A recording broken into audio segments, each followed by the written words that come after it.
to be able to allow students to try, fail, experiment, prototype, test, and really build empathy in a user design, user-centric approach. So I think this framework is, it's not been very long that we've been using it, as long as we'd like, but definitely we have a long way to go in our implementation and taking it to every student and every mindset that we can touch.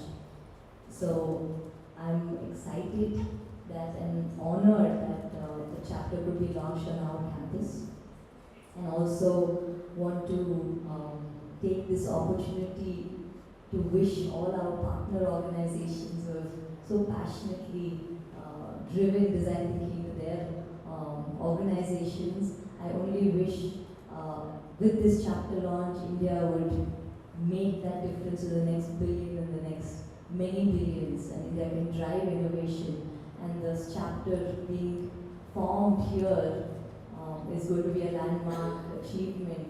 And for all the people in this room who are envisioning a world that is going to survive based on problem solving and innovation, I hope this will percolate to the rest of our city, our state, our country, and every student that we will touch.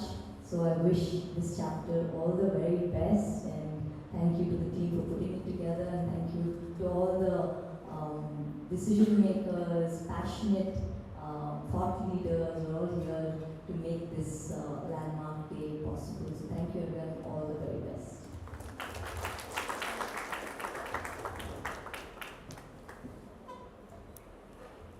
Thank you, Dr. Tristha.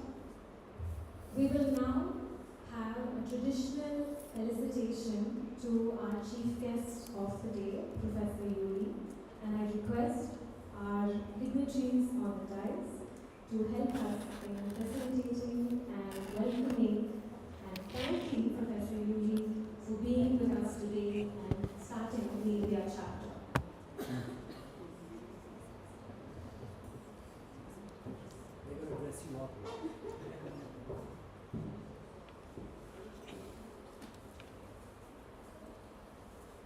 Let's put our hands together.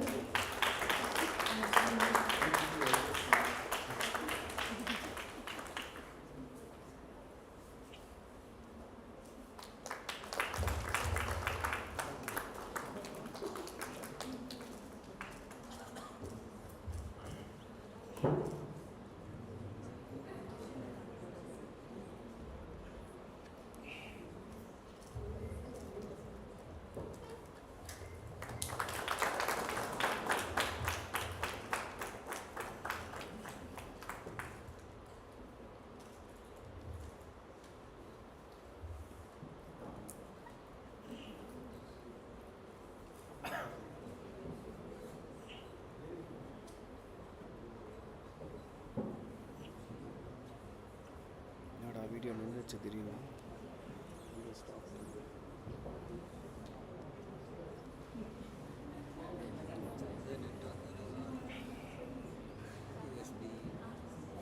use a keyframe frequency.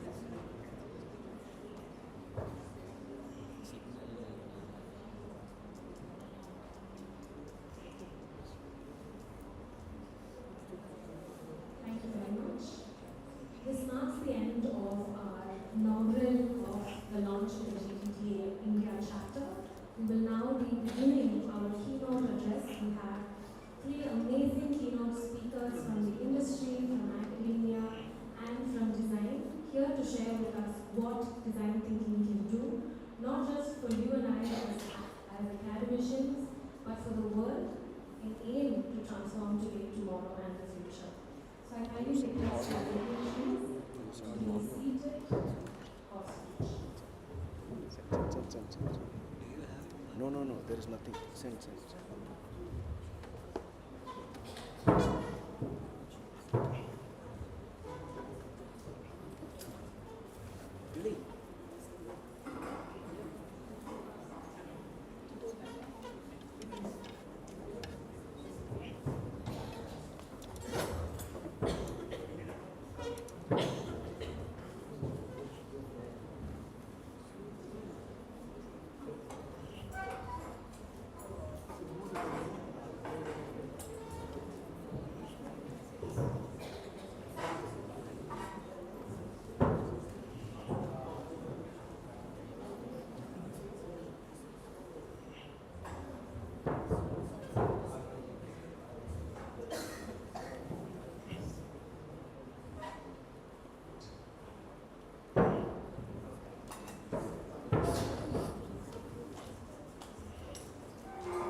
Arvind consults on strategic branding, UX and CX and innovation, mentors leaders through teaching and curriculum development worldwide.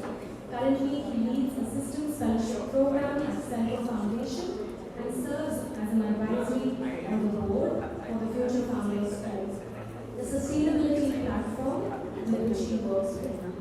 His work with organizations like 3M, Ernst & Young, Tech Mahindra reflect his commitment to human-centered and systemic design impact. Please put your hands together and welcome Mr. Arvind.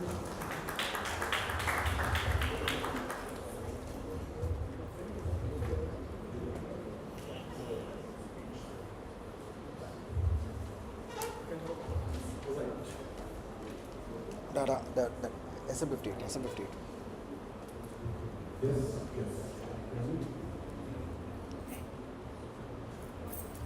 All right. Without much ado, I want to thank everybody for having me here and for in advance for letting me for 15 more minutes. So it's something that I feel strongly about. That's why I've also gone to the trouble of printing it out to make sure it is something that I feel good. So my subject that I want to address today, before we get into the debate, is to do with the framing of today's discussion, which is designing the next billion. How do we design for the next billion? So my suggestion is going to be that before we get into designing for them, we must rethink how we see them, how we perceive them, and how we frame them. And therefore, even more importantly, how we see ourselves as designers. Therefore, I ID input only. ID input only. No, Let's I begin care with the microphone. question. Leave them. Mathalama, ID.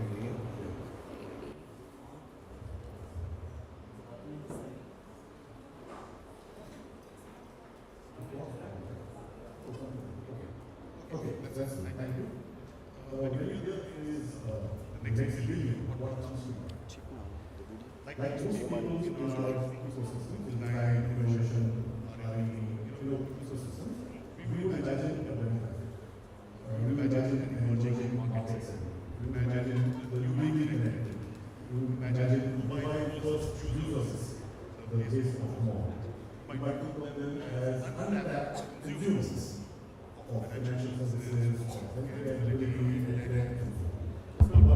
But what if I told you that the so-called next billion are not just a market waiting to capture, but a set of communities of people who are diverse, who are resourceful, and who are already designing.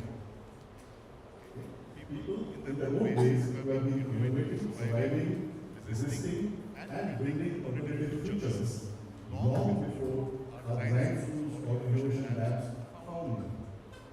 What they don't have is access to power and influence, except in the form of once in a 5 years opportunity to work. These are the street vendors. These are home-based workers in our cities. They are waste pickers, artisans, farmers, domestic workers, and fisherfolk. The undocumented migrants in Johannesburg, the trans youth crafting online safety tactics in Manila, and the indigenous communities mapping their lands in the Amazon. They are often invisible in our economic surveys, our policy documents, our social media, and pushing in our classrooms. They lack state-issued IDs, they lack credit scores, or fixed permanent addresses, but they possess extraordinary resilience, ingenuity, and expert knowledge. The next billion are already designers. Unlike us, however, they lack Actually, it's more level than. legitimacy, and a voice. On the streets, it sounds like it should. Check now. So,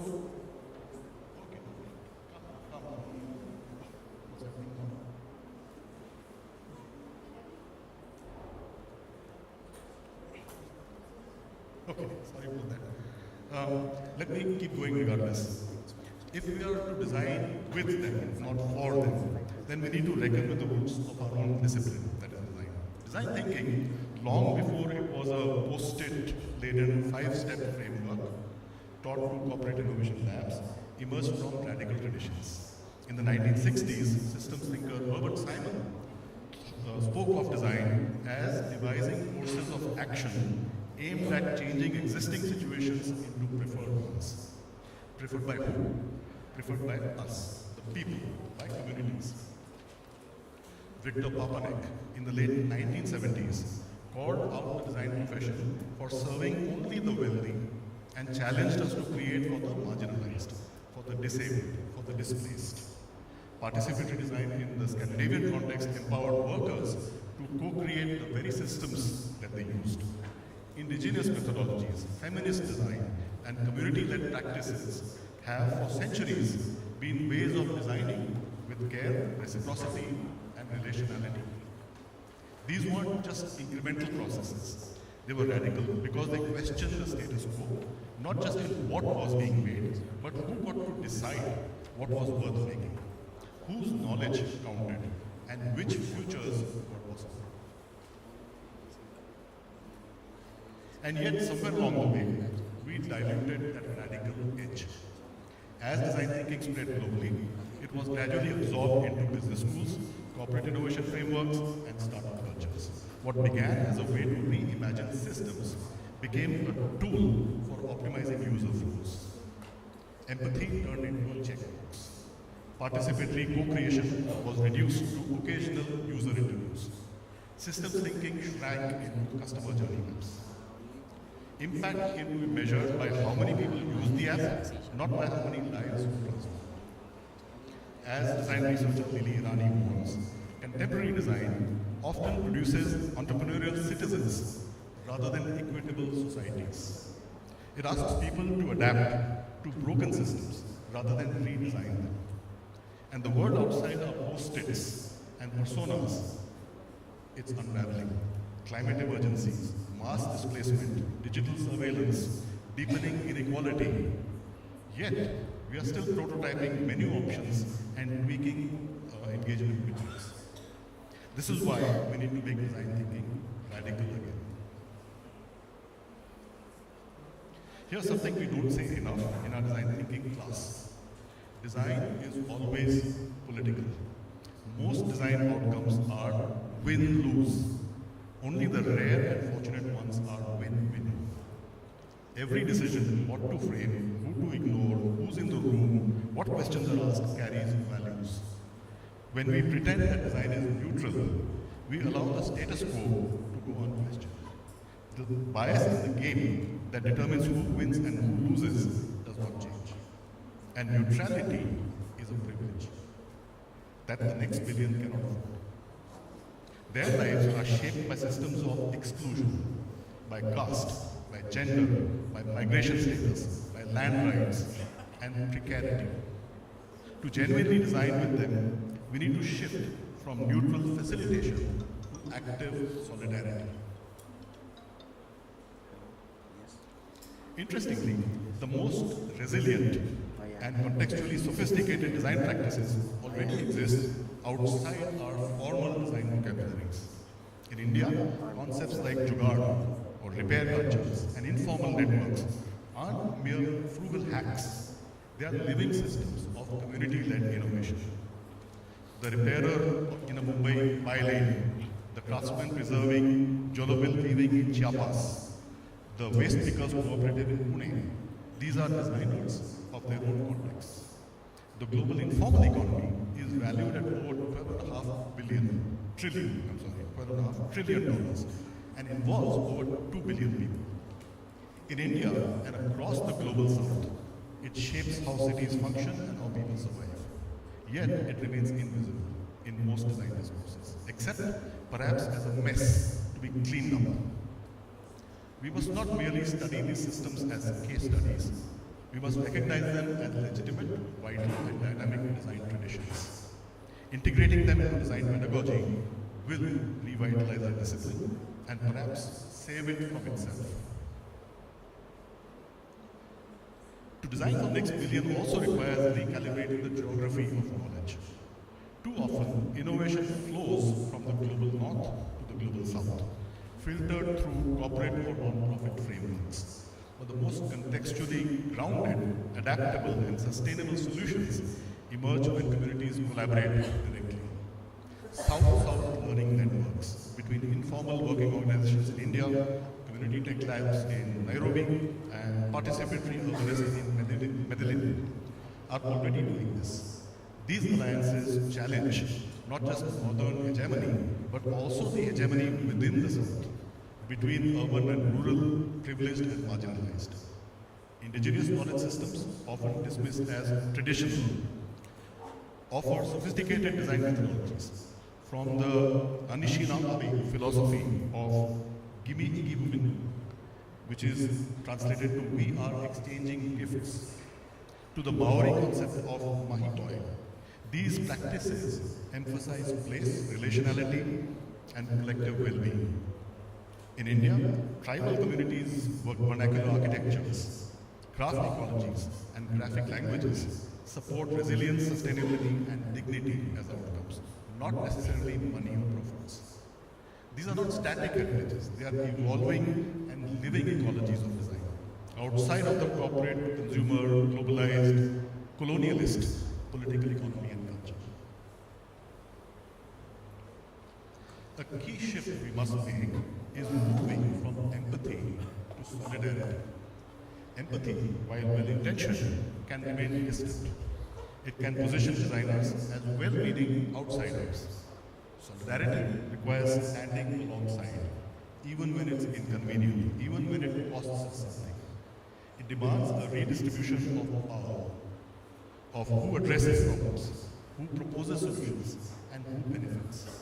It calls for pluriversal design, embracing multiple ways of being, knowing, and making, not as exotic diversions, but as co-equal and generative futures. A key shift, there are extraordinary examples already in play. In Rajasthan, the Ajivika Bureau works with migrant workers to co-create legal tools for wage negotiation, identity restoration, and social protection. In Medellin, formerly gang-involved youth are mapping their neighborhoods, prioritizing places of safety over state-planned development. In Nairobi, grassroots tech collectives are building digital platforms rooted in community accountability rather than venture capital. These are not happening in design schools. They are happening in the margins and in the shadows by people designing to survive, resist, and reimagine their worlds. To our young designers here, which I don't see too many of, you didn't come to design school to push pixels or optimize dashboards. You came because you sense what's broken and you want to be part of what's better. I urge you, question the default methods, seek out complexity, embrace friction, learn from those that the system overlooks. Design not just for delight, but for dignity. And to the educators and leaders amongst us, of which there are a lot, let's resist the lure of teaching safe tools and tidy processes. Let's teach courage, political awareness, ethical imagination. Let's bring informal, indigenous, and community-led practices to the heart of our syllabi, not as side projects, but as central frameworks. Let's value knowledge generated outside institutions as equally valid and equally rigorous. Design thinking was never meant to be tidy. It was born to challenge systems, not simply service them. It was meant to open futures, not just optimize them. If we truly want to design the next billion, we must stop seeing them as passive beneficiaries and recognize them as co-creators of their futures. So let's honor the Bauhaus and the Apple, yes, but also the resilience of street vendors, the ingenuity of migrant workers, the wisdom of tribal architects, and the defiance of grassroots organizers. Let's make design thinking radical again, not just as a nostalgic slogan, but as a lived practice, as a commitment to plurality, justice, and dignity. as a promise to ourselves and to the next one. Thank you. A big round of applause to Mr. Arvind. Let's give him a bigger round of applause. Mr. Arvind has covered a great set of points for us to work on, especially as educators. He's hit the right points, he's touched on all the pain points, and I can't wait to see the India chapter work on this vision. Once again, thank you, sir. I would like to call upon Dr. Suja, who is a pillar, who has been in the CMR group of institutions for 25 years, is an extremely strong pillar of support, and I'd like to invite ma'am to felicitate Professor Arvind for his tremendous ability to inspire us all.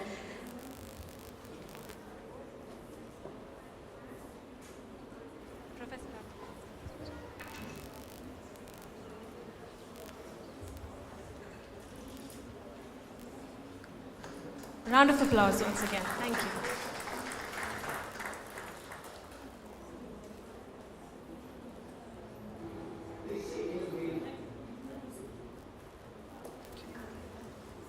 Thank you, ma'am. Thank you, sir.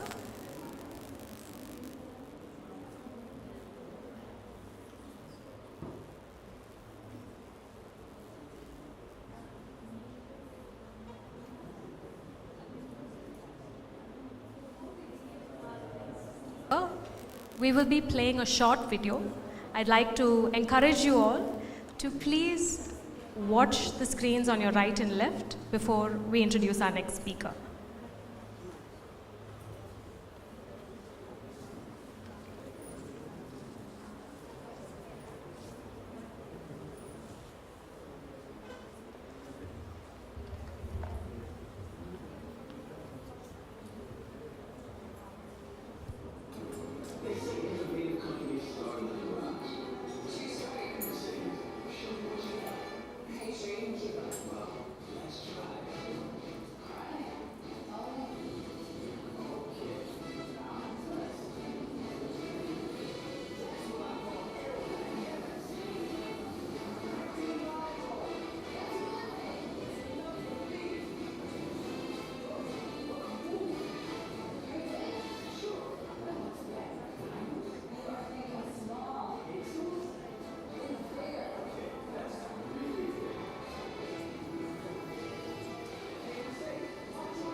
Our next keynote brings us the industry lens from someone who deeply understands innovation, user-centric design, and the role of design in shaping cutting-edge technology.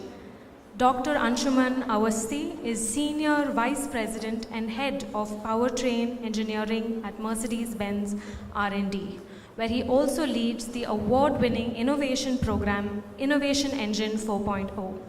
With a PhD in mechanical engineering from RWTH Archin and an aerospace degree from IIT Madras, he brings deep expertise in mathematical modeling, systems engineering, and advanced analytics for ICE and EV powertrains. Previously at General Motors, he worked on thermal management and safety. Widely published and a recipient of several fellowships, Dr. Awasthi is also a sought-after keynote speaker on technology, innovation, and leadership. Please welcome Mr. Anshuman Awasthi with a big round of applause.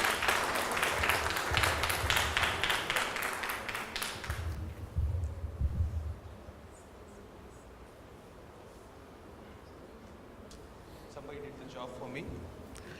Good afternoon. Good afternoon.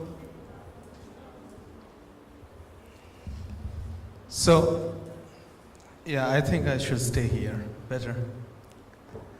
Is the audio clear to everybody? Can you hear me? Because I have some interesting stories, and before I share my perspective with you on innovation. So, the fact is, somebody who has not done innovation, an untrained person in innovation, for them innovation looks like a lot of fun, a lot of creativity goes into it. You do things, you splurge colors here, colors there. But ask somebody who really has done some innovation, and it's a serious, serious craft. You know, it's full of disappointments. It's full of learnings, lots of learnings, full of failures, and eventually, if you are lucky, you succeed. Good afternoon. Once again, I'm really honored, and thanks Anirban for inviting me to this gathering, because what I see is a serious design thinking professionals, personalities who started probably design thinking movement around the globe, around the world, academicians and students as well here. So yeah, let me just say, I'm here to share what I have learned about innovation, design thinking, and anything and everything else. I'm sure some of you, all of you have studied physics at some point, right? And if you studied physics, the one thing you can't miss is to study gravity, gravitation, laws of gravitation. So what gravity is to physics, I think design thinking is to innovation. Whether somebody would have discovered the laws of gravity or not, gravity would have been there. Whether somebody would have formalized design thinking the way it is today practiced, design thinking would have been there for sure. Because that's a very natural instinct for humans to do good design or do some serious innovation. The story I have with you is this. This is the story of how typewriter was invented. Typing machine, first typewriter was invented. So here was a rich count in Italy. He was in love with somebody who was blind. Now, when you are in love, you want to express. You want to write poetry, you want to write something, you want to share something, but how do you do it with a blind person? Because when you write a love letter, she can't read. So this gentleman ended up inventing a machine. By knowing where things are placed, letters are placed, she could type a letter for him back, expressing what she feels about him. Now, love can be powerful emotion, right? You know, people have done wonders for love. One gentleman in Bihar had cut across the mountain for love, for the love of his wife, you know. So love can move things, love can move mountains. But the question here is love alone a sufficient ingredient for innovations to really happen? Think about it. If there was no paper, would the typewriter would have been useful? If there was no technology of transferring ink to paper, if there was no ink, if there was no language, if there was no script for a language, if there was no grammar, what do you think? Was the typewriter possible to invent? think very carefully about any invention or any innovation that you want to do. It's not just happening in somewhere in isolation, in vacuum. There are series of events that either you have to do or others have done, and you have to take them, put in a very, very logical sequence, and then come out with something that can really shake the world, that can really change the world, shape the world. That's what Professor Kaufman is telling here, that this is how the civilizations have done progress. Humans, that's how humans think and do and act.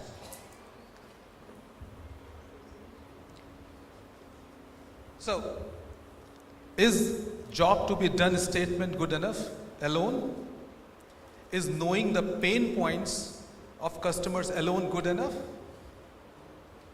Probably not.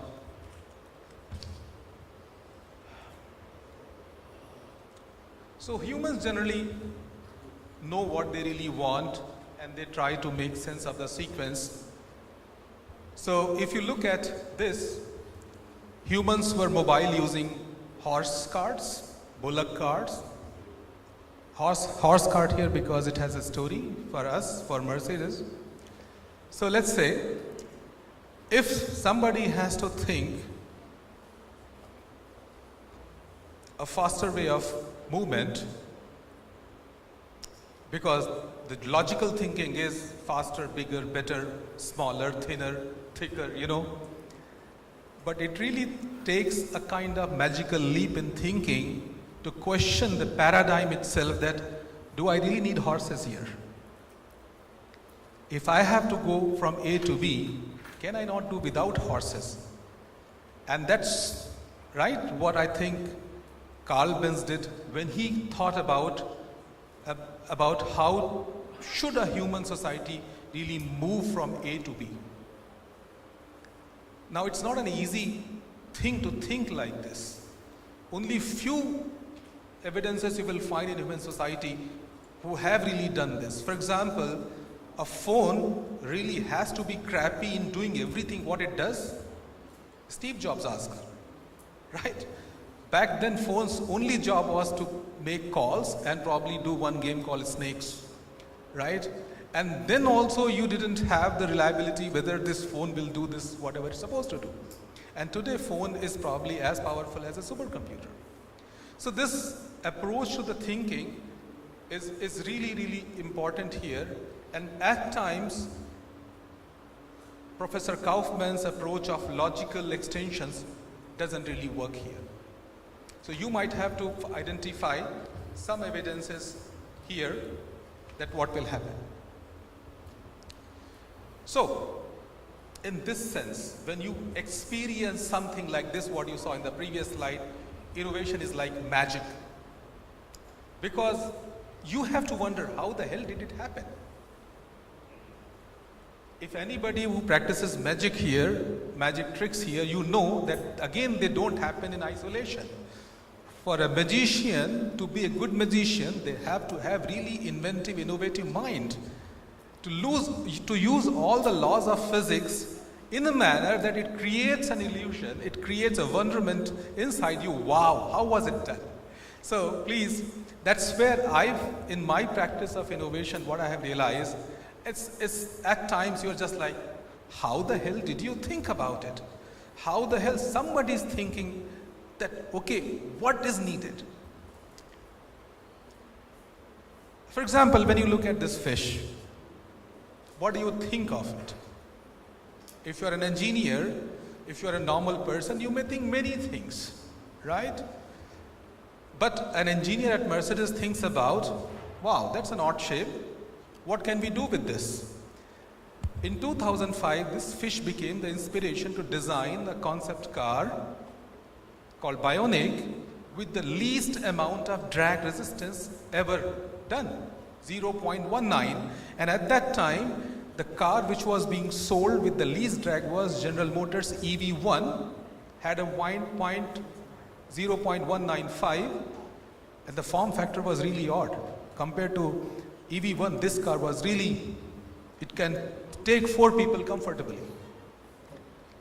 So the thing is, what can inspire you, what can create magic for you. It's all there for you to really, what I can say, leverage. For example, what made Aryabhatta, not Aryabhatta, sorry, the invention of zero, who's Aryabhatta. What made Aryabhatta think to come up with a symbol for zero? Why? Why would he do that? People were counting 1 to I don't know million, but the symbol for zero was missing. And that's it. The concept of zero was there. Please don't misunderstand the concept of zero. Concept of zero was definitely there, but the symbol was missing, and that symbol changed the entire history of human civilization. How the hell did he think about it?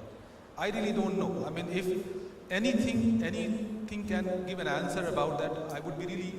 C.V. Raman on a ship going to London comes across scattering, and then he wins the Nobel Prize, and Raman is scattering in such a phenomena. I think today it's used everywhere in science. So innovation for me is the art of possible, and to test this art of possibility or art of possible, I generally ask, and I think you also can practice asking 2 questions. And these are very simple questions, but it will take time for you to really get into the habit of asking these questions. If you are into innovation, art of innovation, and first question is, does it exist? Is it real? Answer is binary, yes and no.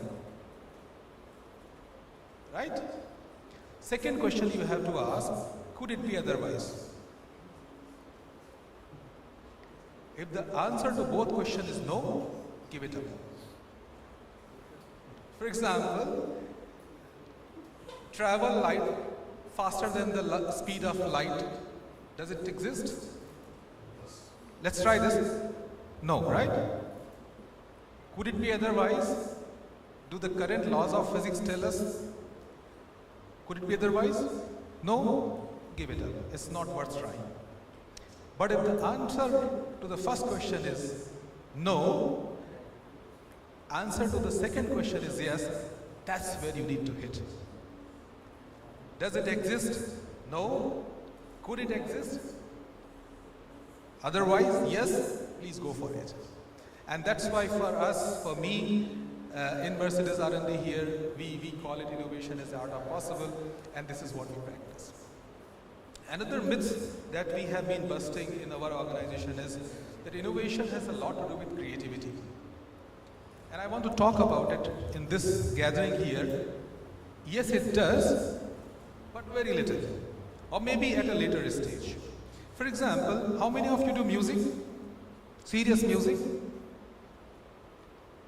Serious music, right? When did you start learning? Around 4. And okay, so you are in college right now, so maybe 15, 16 years you have learned music. And how good you are? Yeah.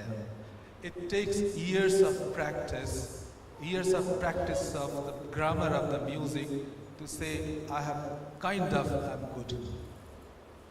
Right? No matter how creative in your head are, if I give you any musical instrument, you can make no sense. Nothing comes out other than the garbage. So you need to study. You need to have a fundamental understanding of fundamentals, knowledge. After knowledge comes the ability to gather insights. Right? You would not go to a lawyer who has gone to Harvard and got a degree, but you will go to a lawyer in case you need somebody who wins cases for you. That's as simple as the insight. Knowledge and insight are 2 different things, and once you have these 2, then you can do wonders with creativity. Creativity has 3 dimensions here.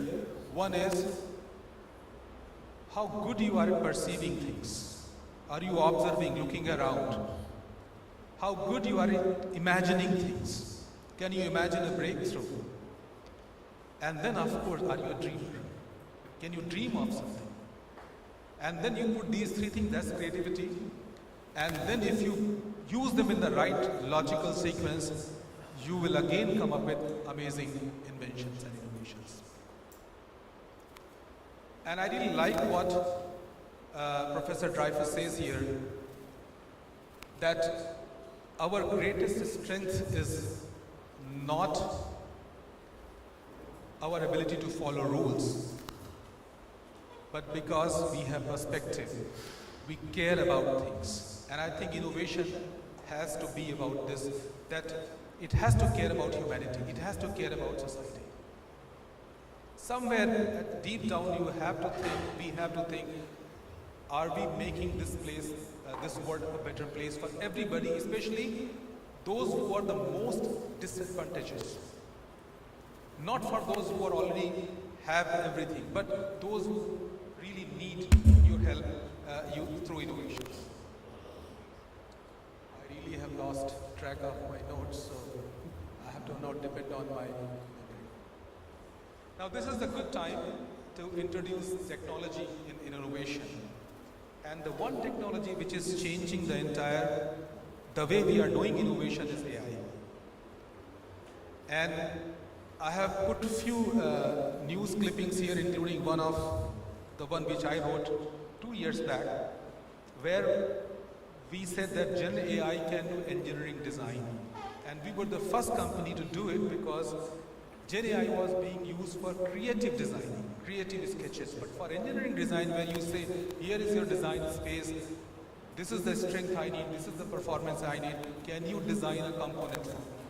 And that became a way, because now I have a design, quickly I can use AI, generate design, of course keeping design thinking philosophies in between, but this is how we have started practicing. AI in innovation, AI in design thinking. Now, so AI is here, and I think today we should be in a situation where this design thinking has to be thought as a, let's say, platform, operating system, and it is an AI native. AI is an imperative. Without AI, I don't think it's possible to do design thinking practice today.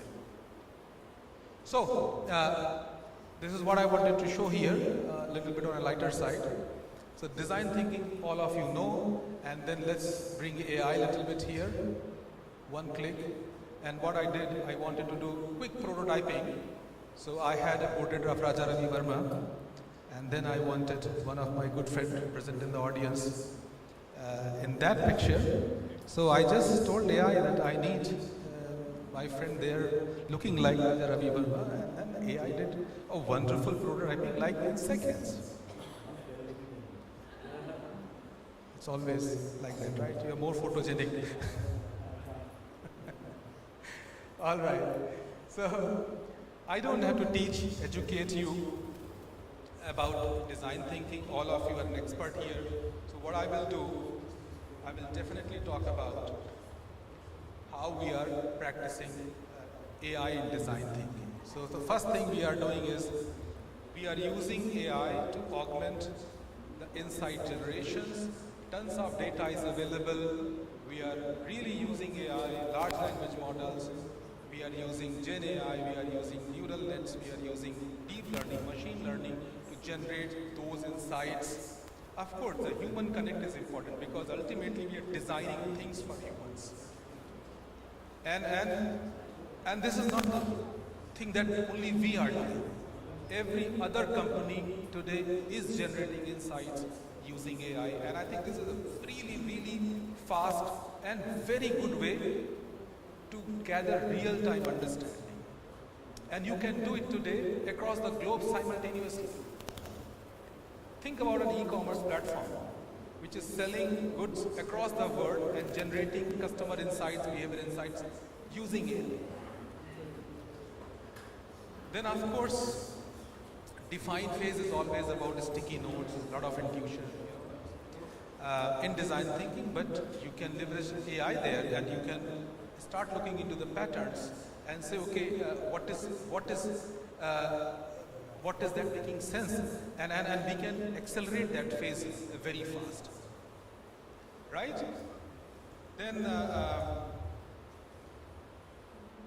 Then we come across ideate part, and it is as simple as that.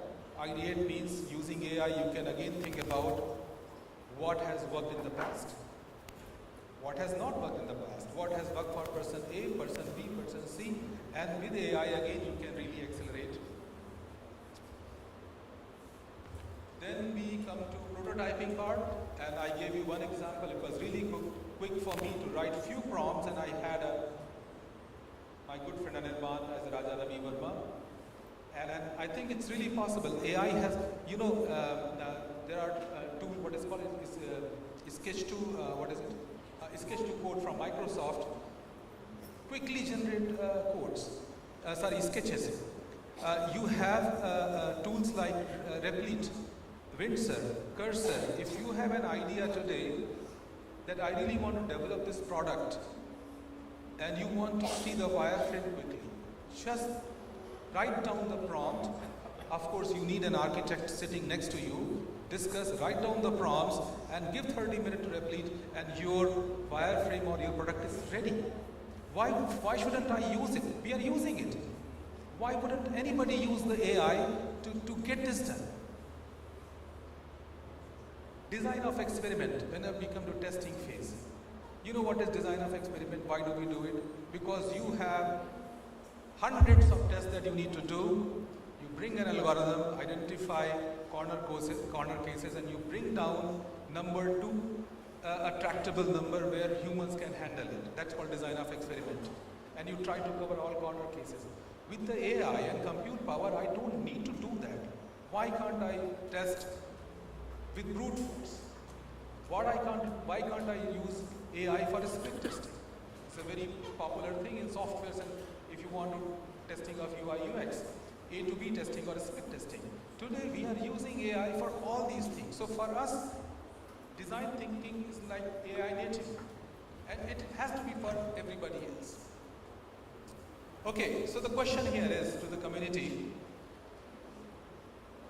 the pathway which Carl Benz used, the pathway which Steve Jobs used to come up with something which is magical.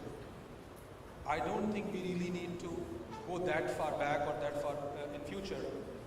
I'm just asking, can we create new pathways between what is the state of the art today and what is truly possible today, here, using AI. We don't have to go into any parallel universe thinking about in an alternate reality. What is really possible? Use AI, use technology, and do it. And why AI is important? Because you know what? Even the best of the best innovators can make this mistake. Look at the statement. Carl Benz, what did he say? That the world doesn't need more than 5,000 cars. And today we are nearing 2 billion. By 2030 we will have 2 billion automotives on this planet. Can you imagine 2 billion? So he was not, let's say, he did not mispredict. He was completely wrong. And I just want to tell you that anybody who tells you what is not possible, go back to 2 questions I told you, think about it and challenge the paradigm over there. And in the end, I have one small thing. I hope this inspires you. And with that,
Thank you very much.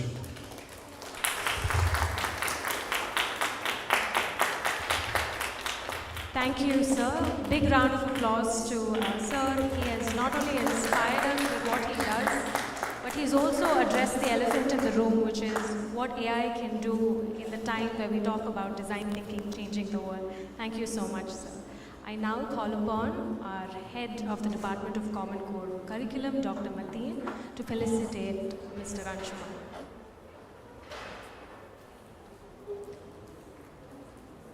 A round of applause. Thank you so much, sir.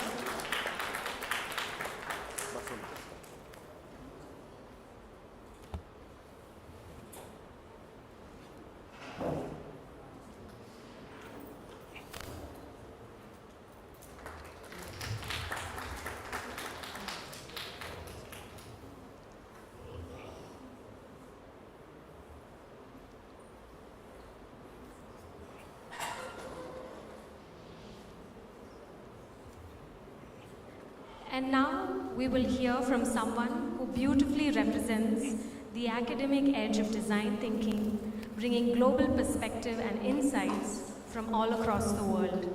Let's put our hands together and welcome Ms. Alexandra Rotar, who's a passionate educator, the founding director of School of Design, CMR University.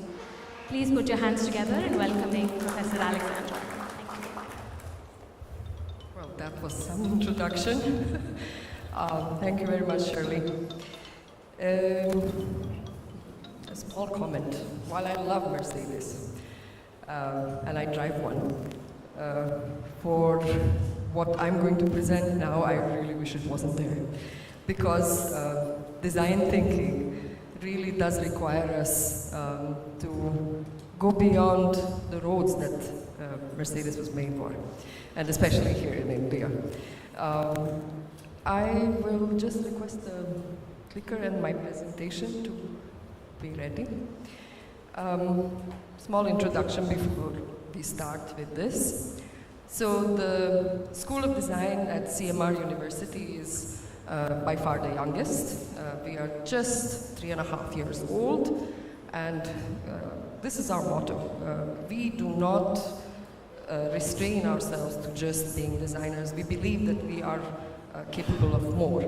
And to be able to really do that, we have got to get out of the conventional structures of the programs that we are running in order to fulfill the purpose of who we are. And that is essentially, oops, I think I have multiple presentations here, so yes. Our purpose is to nurture creative thinkers and doers who will drive positive global change by design. I really personally, don't take this the wrong way, I really personally hate the term design thinking, because I think that if it's just thinking, it doesn't do anything.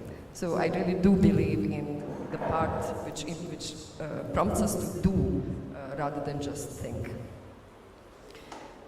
As far as our programs are concerned, just a little bit of introduction. Where do we introduce our students into the world of design thinking? And for a design school, we would all think that it's a very natural thing to do, but it's not.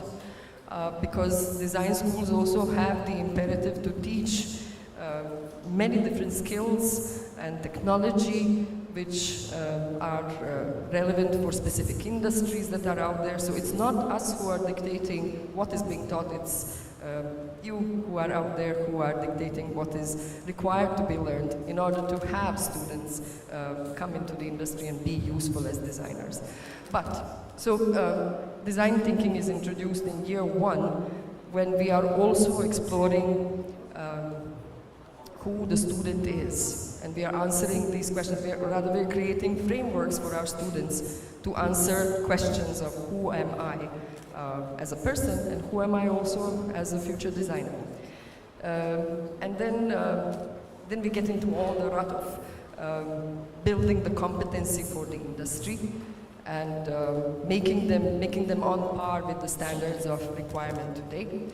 And then at the end of year 3, we ask them again, okay, who are you as a designer and what is your greater purpose?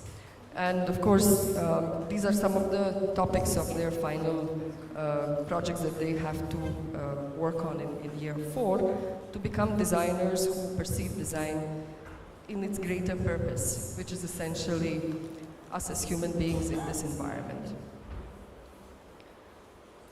Today's topic, which I was asked to cover, is actioning design thinking.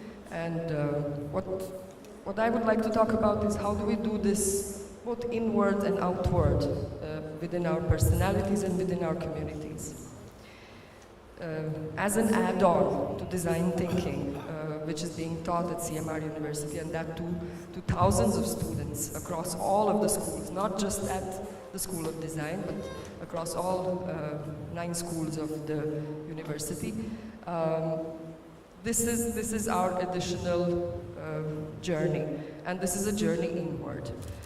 We use this little tool called the Strength Finder, which is a beautiful little system published by Gallup, and it allows our students in year 1 to discover what their top 5 strengths are individually.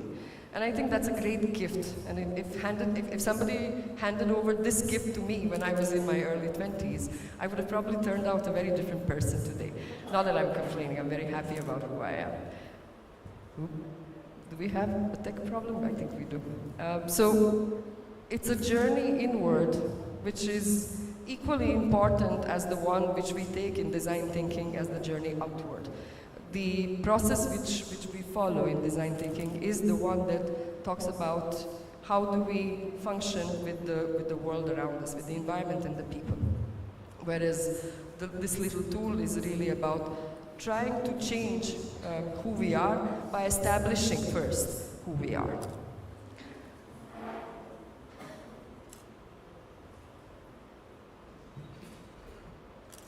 I don't remember my slides, so I'm going to have to ask you to wait. What follows is essentially what we have done in these past 3 years, curriculum department. We also, okay, so these are the outcomes, right? This is the outcome of that little exercises. So our students do feel more confident to actually tackle challenges that are thrown at them. And I think that's one of the crucial things that designers must possess.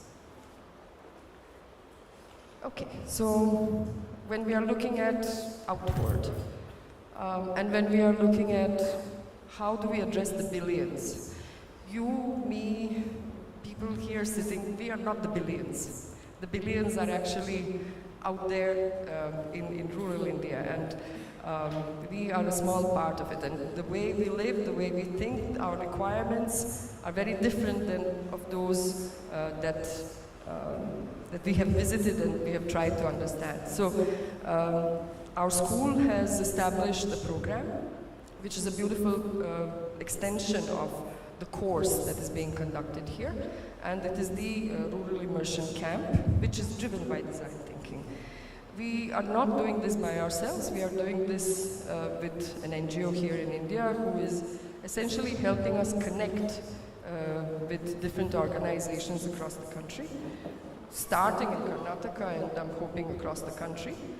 And the first instance that we have conducted is, of course, in year 2024 in a very distant Kaleri in Kinki in Tamil Nadu.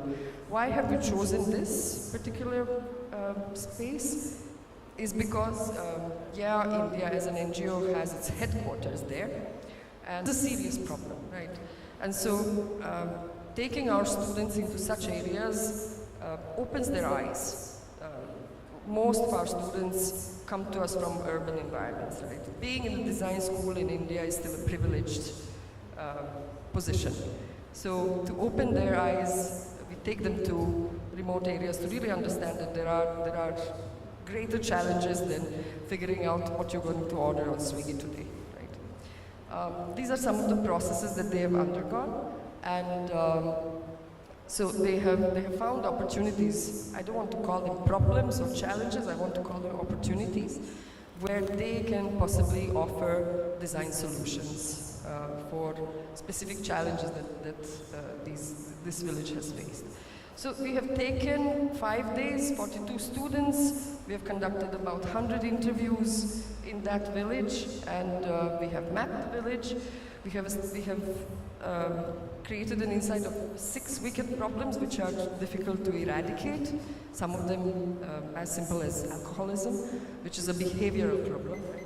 And, but most importantly for us as a design school is that we have mindsets changed. The designers that we are nurturing, their mindsets have changed. Next slide, please. I don't know if it's not working. And then in 2025, and I must tell you that in 2024 we have faced all kinds of problems.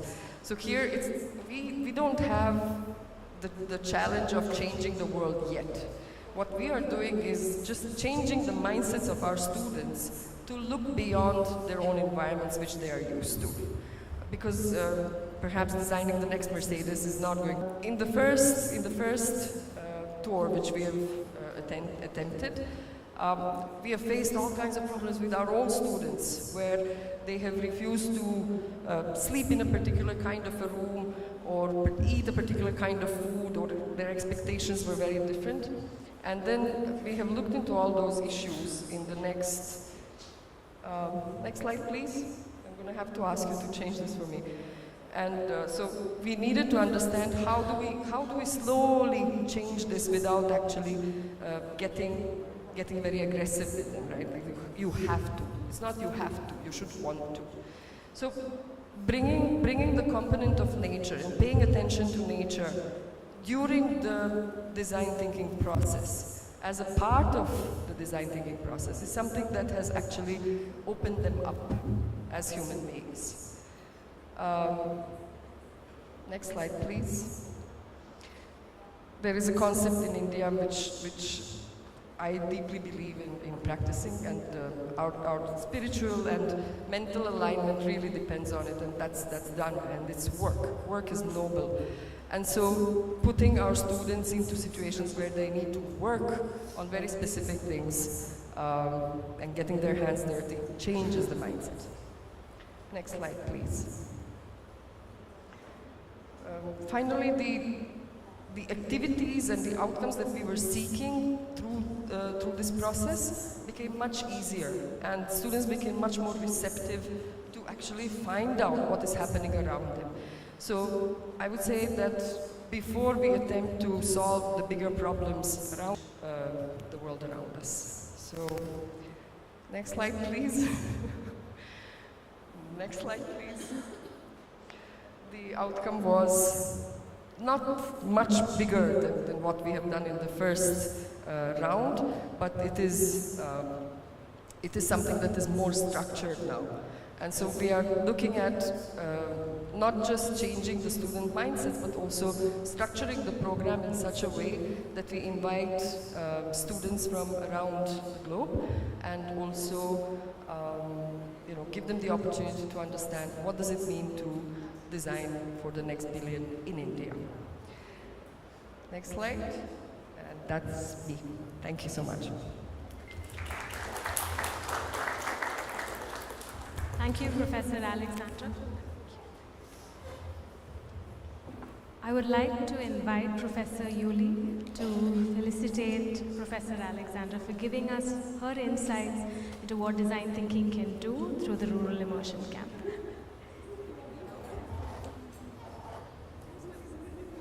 Professor Uli to felicitate Professor Alexandra. Yes. Please put your hands together.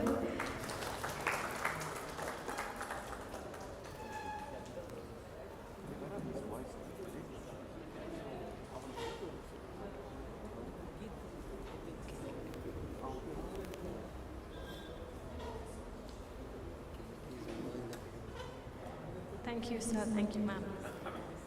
We will now break for tea. And before we go, we're going to ask you one very important question, because the next lineup is an amazing quiz interactive session by the quizmaster Sachin Ravi. So it's an exciting session. So we'd like for you to go grab your chai, your coffee, stretch your arms and legs. But I'm going to leave you with one question, and if someone answers this right now, we have something for you. How many zeros are there in a billion? How many zeros are there in a billion? 9? Yes. So thank you. We'll see you after your tea break, and we hope that you're going to be networking, introducing yourselves. And before we go, we have a very special day tomorrow, and it is Professor Uli's birthday tomorrow. So before you go grab your chai, I'd like to invite Professor Uli and the head of Department Common Core Curriculum and all the GDTA members to be part of this small celebration of Professor Uli's birthday.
I'd like to request all our guests and all our participants to continue to have your chai. Yes, we do a quick vote.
OBS, no?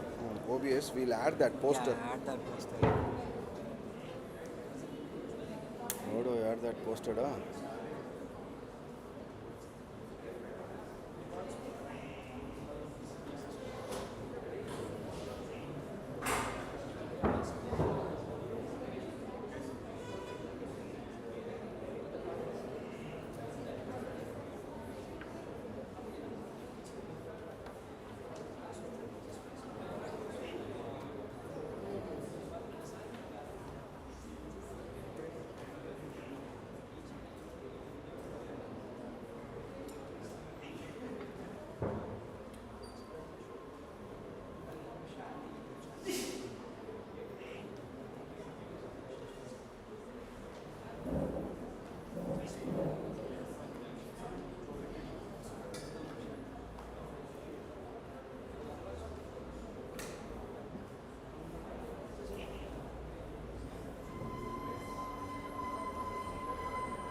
See da. On the video? Park? Yes.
I kindly request Professor Uli, the GDTA members, our guest speakers, to please join us in front to celebrate Professor Uli's birthday.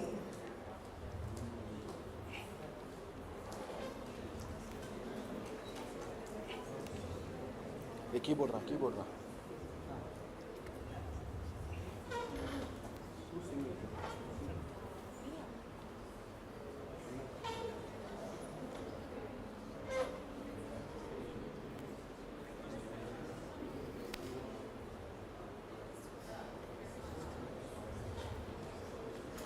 Can we have all the GDTA members, Professor Mateen, Dr. Suja, Hari, our lead Vindhya, and all the other GDTA members to join us to celebrate Professor Uli's birthday.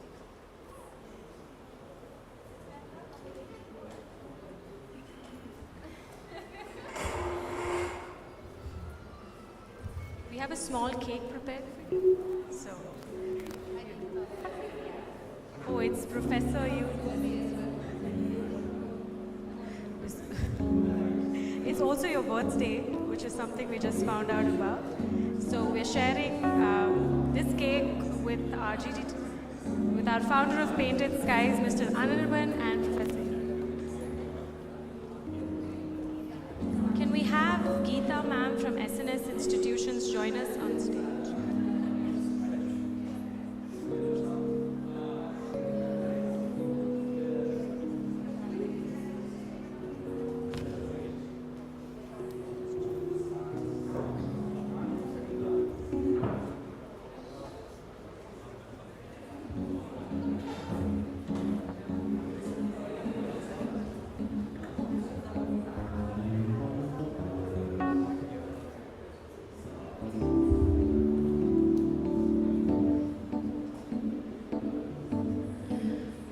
Happy birthday to you.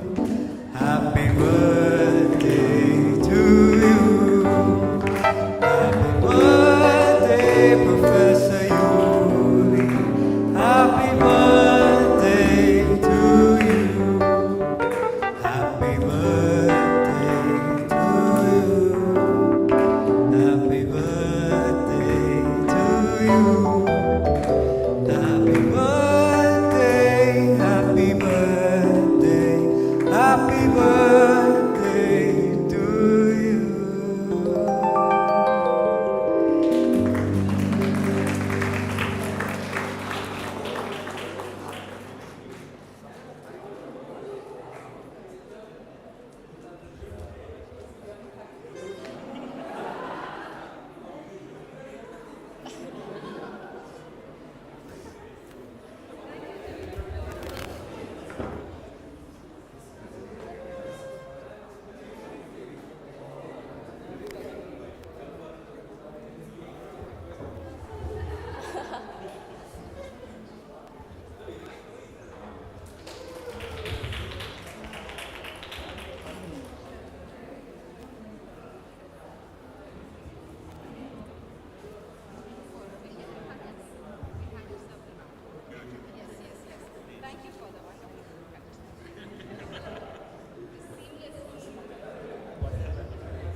So we're about to start our next panel discussion, but before we do, we have an extremely fun energizer.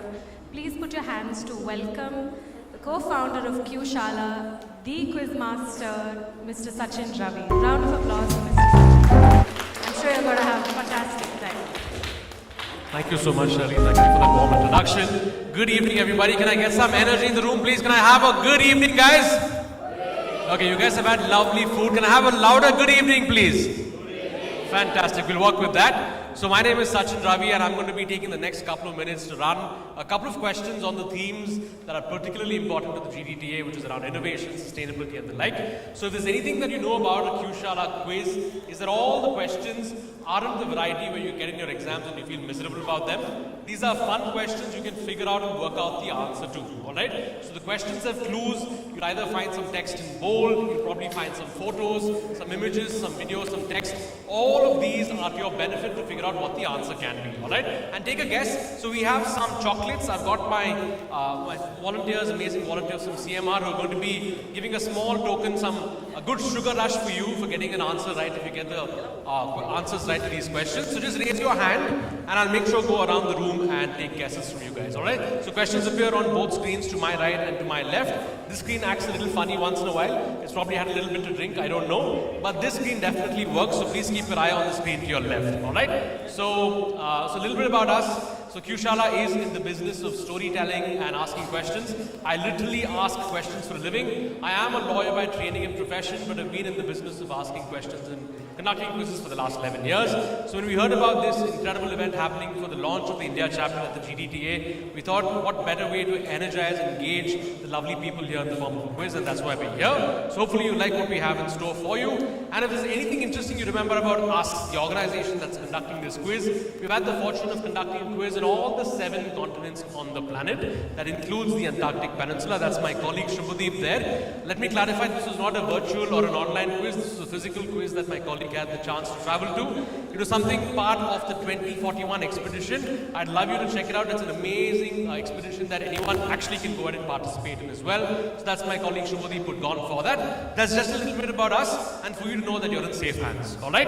That said, we've of course been doing this for a really long time. So employee engagement, all those things, which of course you don't need to really know about. We'll do that later. But we are here for the quiz and we have a schedule to maintain. So I'll quickly get down to business. Questions appear on your screen. If you think you know the answer, just raise your hand and tell me what it is. We might have a mic hovering around there as well. Otherwise, just stand up, shout the answer. If you get it right, we'll get a chocolate coming your way. Alright? So here is, of course, good wishes from our end, and that's of course our mascot, Cutie, on your screen that you notice, who also says, let's get started.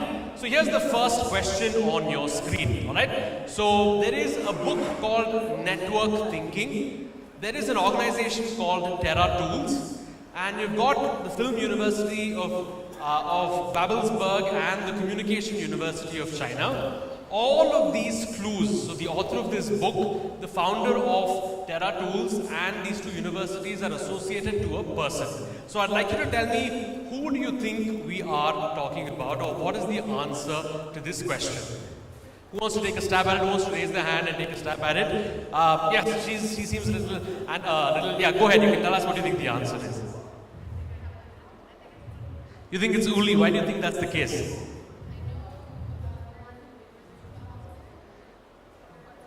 Okay.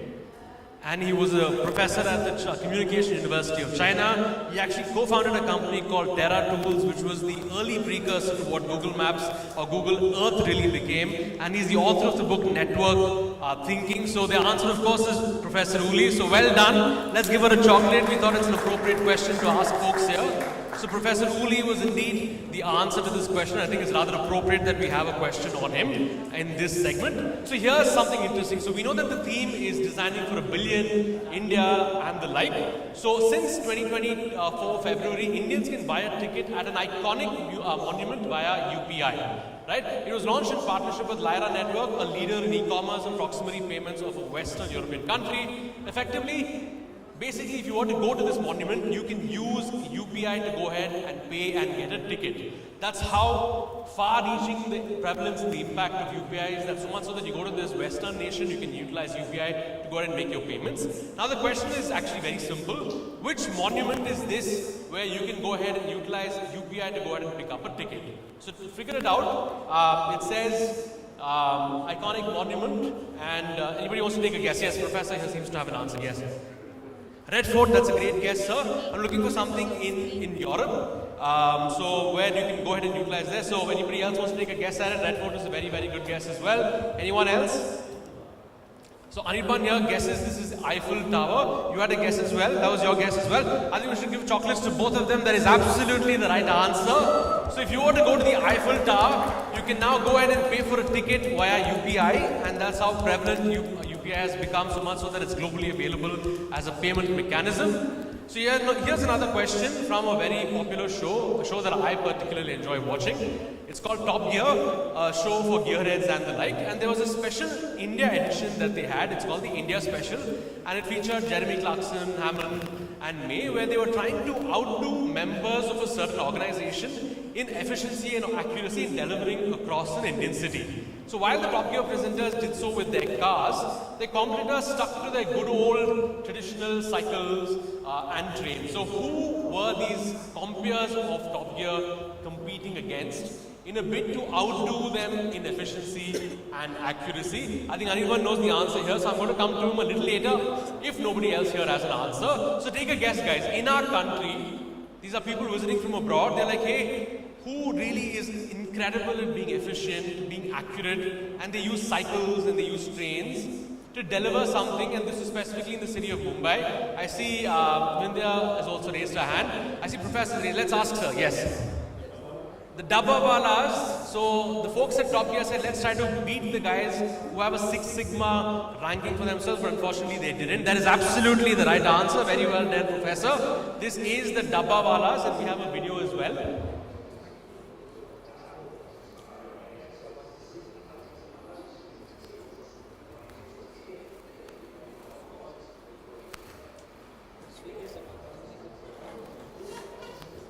So I'd highly urge you to watch this on YouTube as well later. Very, very fun episode. Something idiosyncratic to India. I'll skip the video for now. But something that you should watch.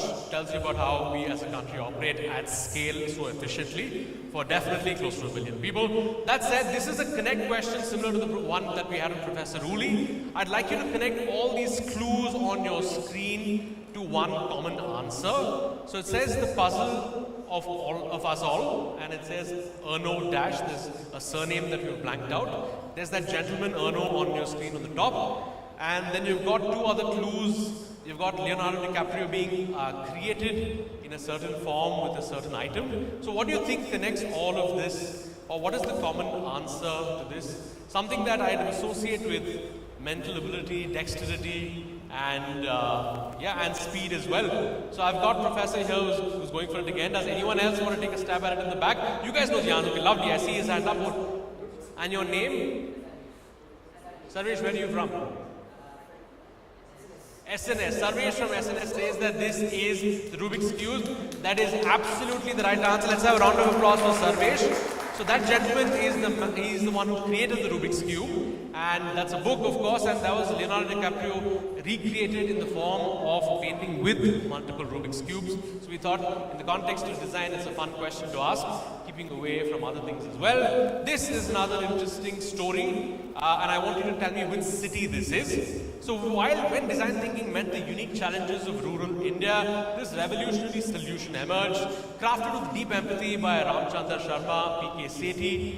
This prosthetic isn't just affordable, durable, a true testament to frugal innovation. With which city would you associate this life-changing initiative? So I've got this gentleman who's raised his hand for the first time. Sir? Jaipur, and the Jaipur foot is absolutely the right answer. Can we have a round of applause for him? This is the Jaipur foot that was created, and it was, of course, done with a lot of design input, specifically catering to the demographic there as well. And with that, we will do another question. This is something that I particularly enjoy in terms of bringing about change in behavior. Slightly toughish, but I think you can figure this out, right? So these are innovative ballot bins, okay, which were designed in 2016 by this UK behavioral change charity called Hub. Now, it allowed people to take part in a buzzing quiz like Messi or Ronaldo, hamburger or pizza, chicken or egg, and there was a smart nudge to prevent the littering of which waste made from plastic fibers that is difficult to recycle unless disposed responsibly. So effectively, you could choose. For example, if you're a fan of Messi or Ronaldo, for example, you take that waste item and then put it into that. So you're almost being inadvertently or without realizing gamifying to actually get rid of this waste. So what is this particularly waste item? I see his hand up, he's raising his hand for the first time. I'll come to you after that if that's okay. Yes?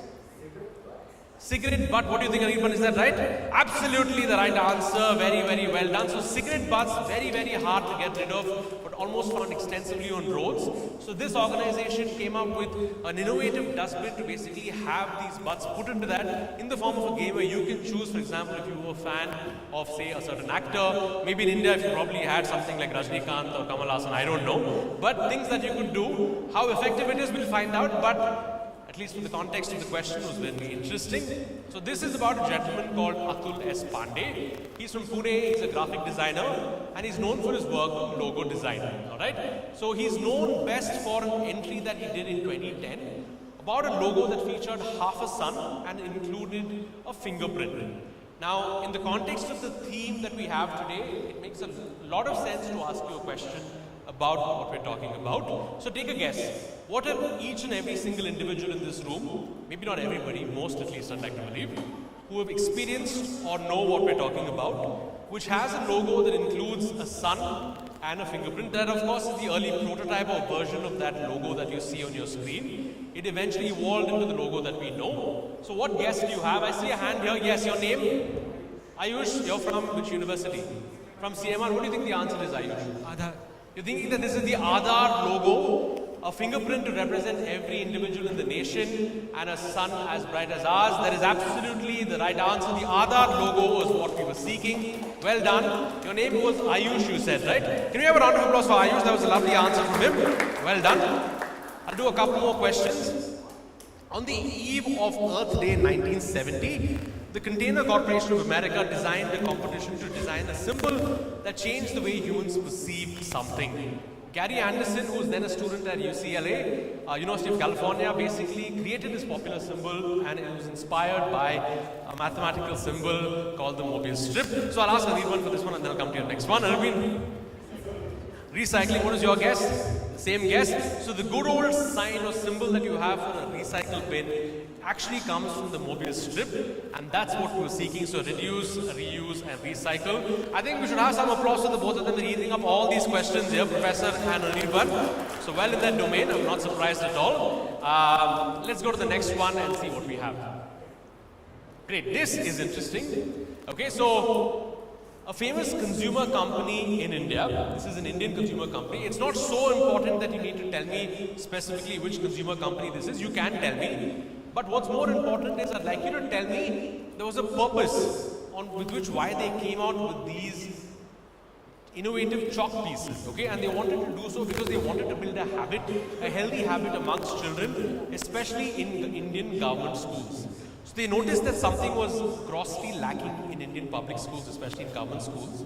And they felt, hey, listen, let's come up with a slight twist on this chalk piece, which thereby solved a very important, or made these children inculcate or try to get them practice a habit that they weren't doing at all. So think about it. You don't have to tell me which brand it is, but tell me what was this habit that they were trying to inculcate with these chalk pieces. Okay, I see his hand up. That's lovely. What is your name?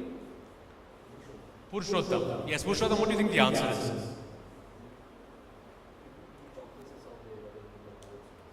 Yeah? So dust from the, okay, but what was that, what is the habit that was kind of helping? So there was dust, you're right, you're thinking on the right lines. So there was dust from the chalk, but what was that in a manner helping build as a healthy habit? You want to build on that, Purushottam? You want to think a little bit more of what you think that could have helped, or what is the habit that was being promoted? I think he seems to have a guess. Can I ask him if that's okay? Yeah, what is your name? Gautam, what do you think? What do you want to build on Purushottam's answer? Sorry? Licking it with their tongue, but I'm not sure if that's necessarily healthy. But again, I think I like your thinking, and I like the fact that you're giving me a guess. I'm looking for something else. What is the habit that we're trying to promote? Okay, Anirban is my de facto go-to if nobody else gets it. Can I go? Anybody else wants to take? Let me ask Purushottam for the last time. Yes. Rubbing your hands, washing, and to effectively wash your hands and to clean it so that before you go for a meal that you have at school, you have your hands that are clean. That's absolutely the answer. That's what you had, Purushottam. Very well done. Can we have a round of applause for him? He was almost there with the answer. So effectively, what, and guess, any guesses on the company that came out with this? Unilever, but specifically that was not Unilever, this is Ricket Benckiser. So brand within Benckiser, this is Savlon. So Savlon came out with these chalks, which they felt like, hey listen, in kids in government schools, they have free meals being offered to them, but very rarely do they go ahead and wash their hands. So let's find an inventive way for them to wash their hands automatically, because when they use this chalk, there is soap ingrained into this chalk when they make it in the mold, and as a result of just putting a little bit of water on it, it automatically soaps up and becomes a good way to disinfect themselves. And there's a lovely video as well, which unfortunately is not playing today, which I will send to you later, as is tech unfortunately. So here's the next question, fun question just to lighten the context of things. So we tend to value things more if we had a hand in building or creating them, even though they're not perfect. This idea is referred to as the dash effect, named after a famous company, as easy as it gets. I've got two of the usual suspects here who are going for it. Anyone else in the back? So which, again, you guys know the answer to this, right? And it's an answer that everybody in this city is familiar with as well. I've got Ayush who's raised his hand. I've got he's raised his hand as well, all the usual suspects. So think about it. A company which urges you to make things, and thereby there's a higher perceived value of that product or that item. So let's ask him. Oh, he's raised his hand. I'm so sorry, I'll just ask him. He's raised his hand. Why do you say IKEA? Because you make those things by yourself. That is absolutely the right answer. Very, very well done. This is the IKEA effect, our good old IKEA store that we have here in Nagapara. So effectively, the effect translates that they have a very DIY policy at IKEA. So if you go ahead and make these goods, there's a higher perceived value to these goods, and that's why it's known as the IKEA effect. I'll do one last question, or maybe one more. You guys can tell me at CMR when I need to stop. So this is a school started by Mazin and Parmita. It's known as the Akshar School in Assam, which accepts something unique and unconventional, this fees. So again, innovative ways of tackling problems that we all deal with or we grapple with. So this unique initiative that has garnered worldwide attention allows the students to earn enough money to stay in school. It also has a positive effect on the environment too. Now, what does Akshar School accept as fees, right? Now, granted, there might be a lot of like complications and loopholes that could be used, but as a fundamental principle, it is uplifting. It's given net positive and also to the environment and in terms of making money. I think Alexandra had her hand up. What is the guess? Plastic bottles, absolutely right. So all plastic waste in general that the students go ahead and collect from their surroundings, they give it to the school, and that is fees for them to go ahead and study because they get some pocket money and also making their clean environment as well. Can we have a round of applause for Alexandra? That was the lovely answer that we were seeking.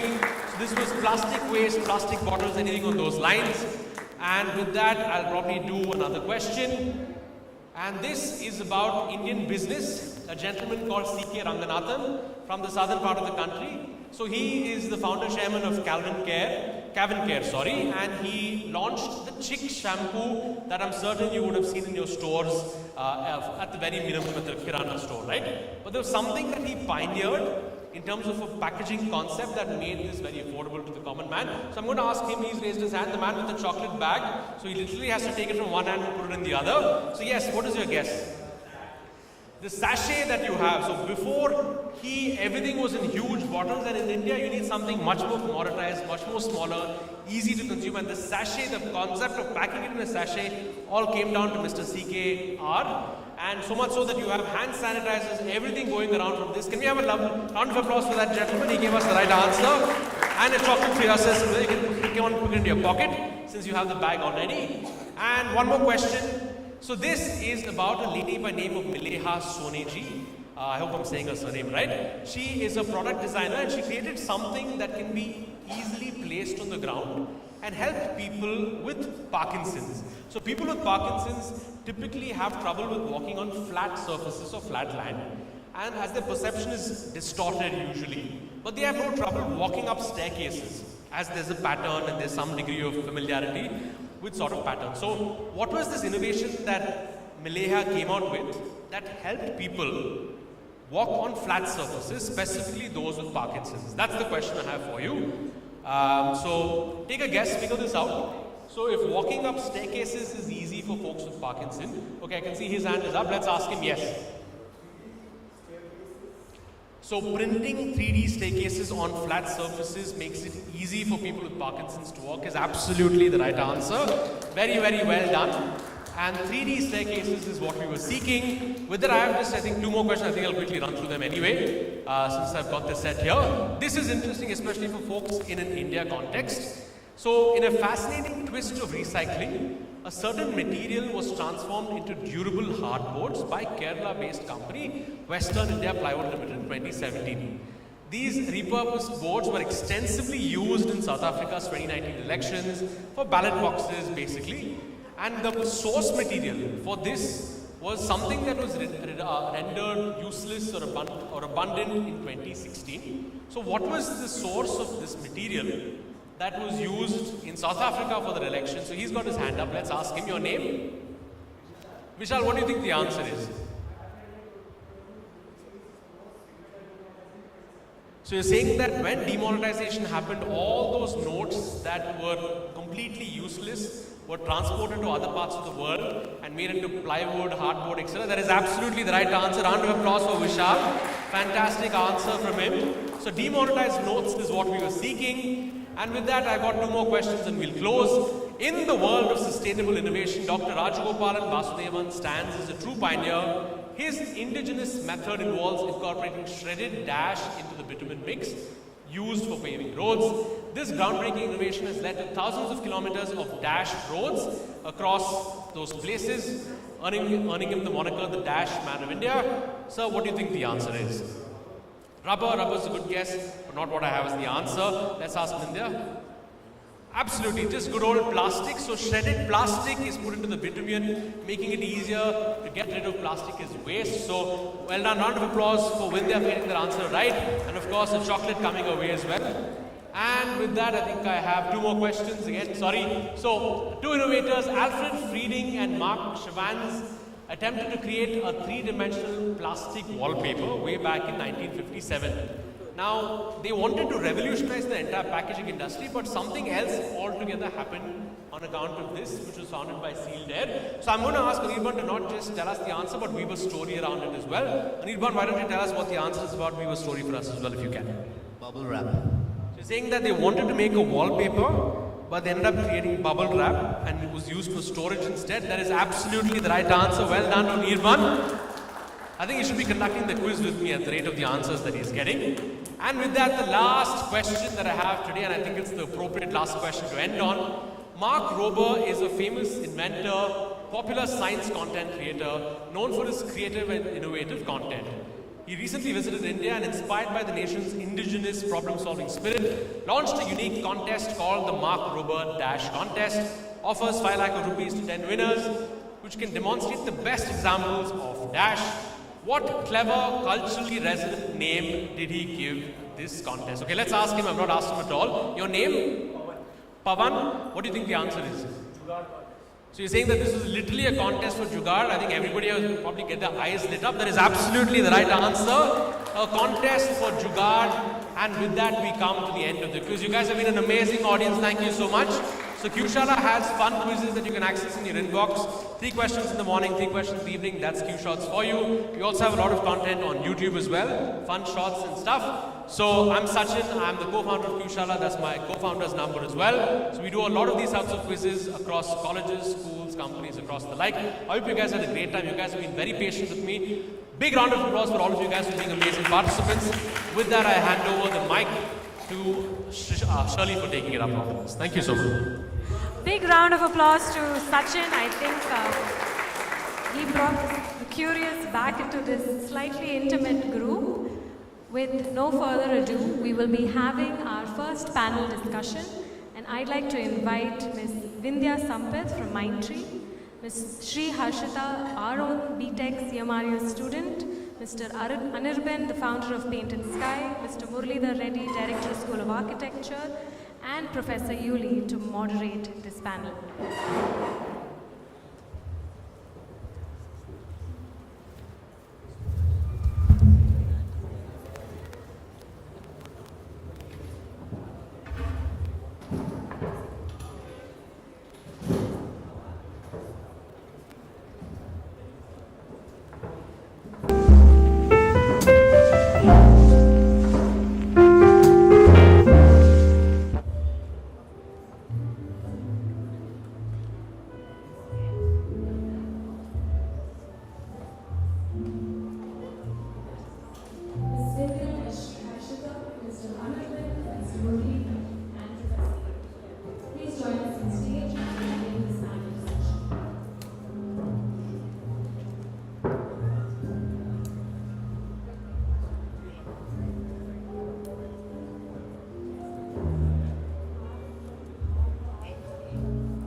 that was a great quiz actually. I didn't have a chance to answer to a lot of questions, except the first one. You did. I like that. So now, thanks for joining our afternoon or evening session here, one of the panel discussions. And I have an interesting round here. So we have two people, Anuman and India, who are trying to bring design thinking to the professional audience, to the champions who may Coming well, no? This students from Bangladesh who was talking, and lots of others. And you told me very excited a few months ago how successful you are in design thinking to the professional audience. And I want to start with you. I would rather start with the people to my right here, and who are representing and we have first Professor Weinberg. And we have a student, CMR student, Is it right? Is it coming okay? So let me start with you. We had a good discussion this morning actually about design thinking and its origins. So because design thinking, for all of you who are practicing design thinking, you have probably realized that design thinking is not rocket science. It's not something where you have to intensively learn things. It's, for me, when I got in touch with design thinking first, it reminded me to a lot of things I was doing in other contexts years before, but I didn't have a name for them. And I was really happy to have a name and also a kind of process. So where, if I ask you, as a professor who's dealing with architecture and art, and we talked about that, where do you see the origins? And we're interested to think that I have a German perspective, you have an Indian perspective. So what do you see? Where was it started?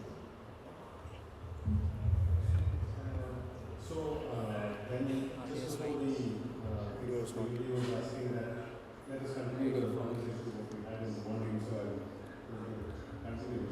So, one of the things what Anuman was telling was like he was talking about the importance of gravity to physics and the importance of design thinking to innovation. Now, it is that inherent in the whole process. So I would like to straight away go to the era when the design thinking was so much applied or in action, because this is I believe the stories, this is a small story for all the students out here. So this is the time when World War I just ended and Walter Gropius started the design school by combining the Technical Education Institute and the School of Art. So he started the Bauhaus in this place called Weimar. So since it was just after the World War I, there was severe unemployment and shortage of resources. But the school had the best of the best teachers. So today is Guru Purnima and we are talking about teachers, and it's important to recognize that the school had the best of best teachers. So they came up with a very small tagline that whatever exercises that they were going to do for the foundation program, they had to either come from the bin or from the earth.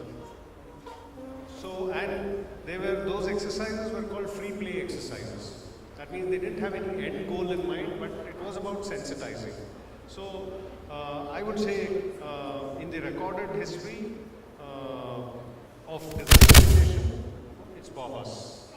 And then It was handed over to the Ulm School in a lot of respects because Hans Mayer, when he was the director, he influenced a lot of people, Maldonado and all those people when they started the Ulm School. And when the Ulm School started, Professor Nadkarni was there from India as a student in the Ulm School. And then Professor Kumar Vyas went to Ulm School and learned a lot. And Utlaikar helped in setting up NID. And then came IDC. So they're all linked up. So today, when we talk about design education, we're talking about that line. So I would say Bauhaus in India.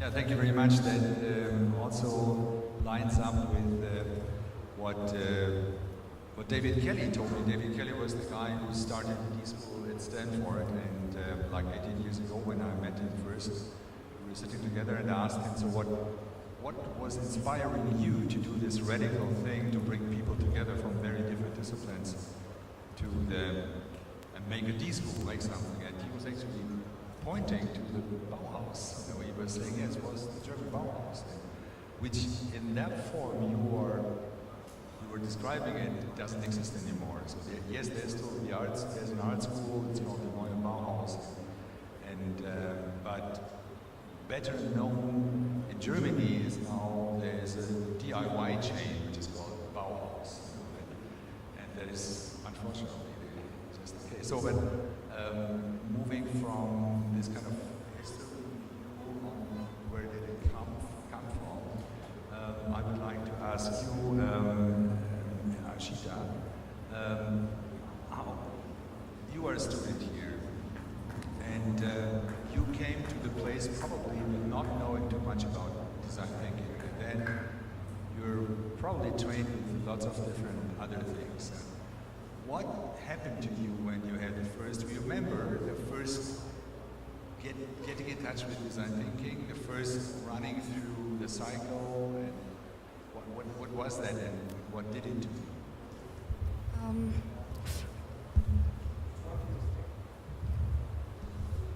Okay, so firstly, I think for me, design thinking is a mindset.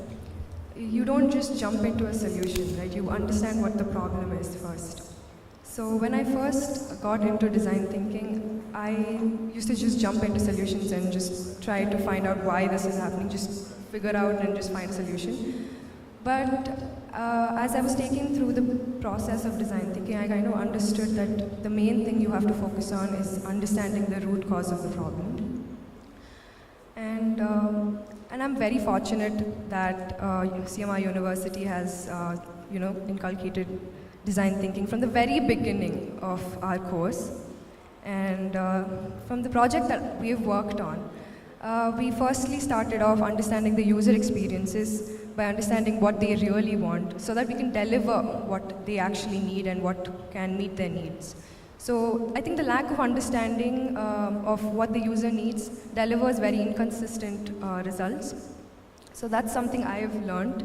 And I've also learned that it's very important for you to go through each process of design thinking to completely have a holistic experience in the entire journey. I would say that is what I've learned through this journey. Yeah. So, and does it work? No. Somehow. Yeah. No. Does it work? Yeah. Okay. Yeah. So that is interesting. So did it inspire you to come up with project ideas where you would look for friends at the university? Could you tell about one of those things? Actually, recently we've been a part of India's Sustainability Startathon, which was a competition. The two of them are present, my teammates here as well. Yeah. So the project that we've worked on is actually building an application that reconstructs the monuments and gives the visitors a much better experience when they're visiting cultural sites. Because we know a lot of people that don't have a lot of information or knowledge about the history and don't want to visit it because it's not very engaging as well. So we wanted to change that and we wanted to reconstruct the entire experience for them. And through this journey, I've learned a lot. Firstly, collaboration, I think. Being creative is one, and I think you being able to collaborate with people and being able to see the other, being able to see the perspective of the other person as well, I think gives you insight into a lot of things. Not just one vision, but you have multiple other to take, insights from. I think that's what I've learned from my team. Thank you. Thank you very much. I'd like to move now to Vidya. And so, if you're listening to provide you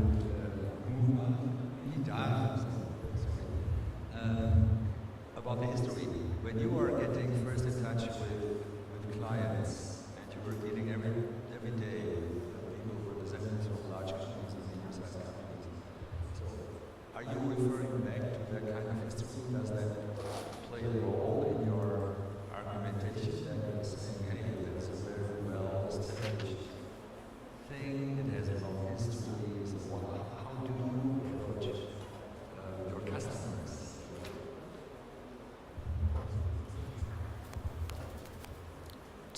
Yeah, okay. The way I approach customers is to tell them what they're going to get if they engage with me and my team.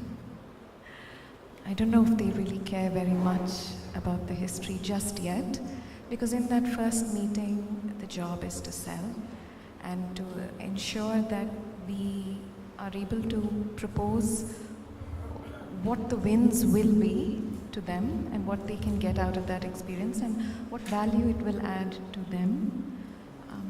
And then over a period of time, then we let them know, then we talk about the history, we talk about why it's important, what all we've done.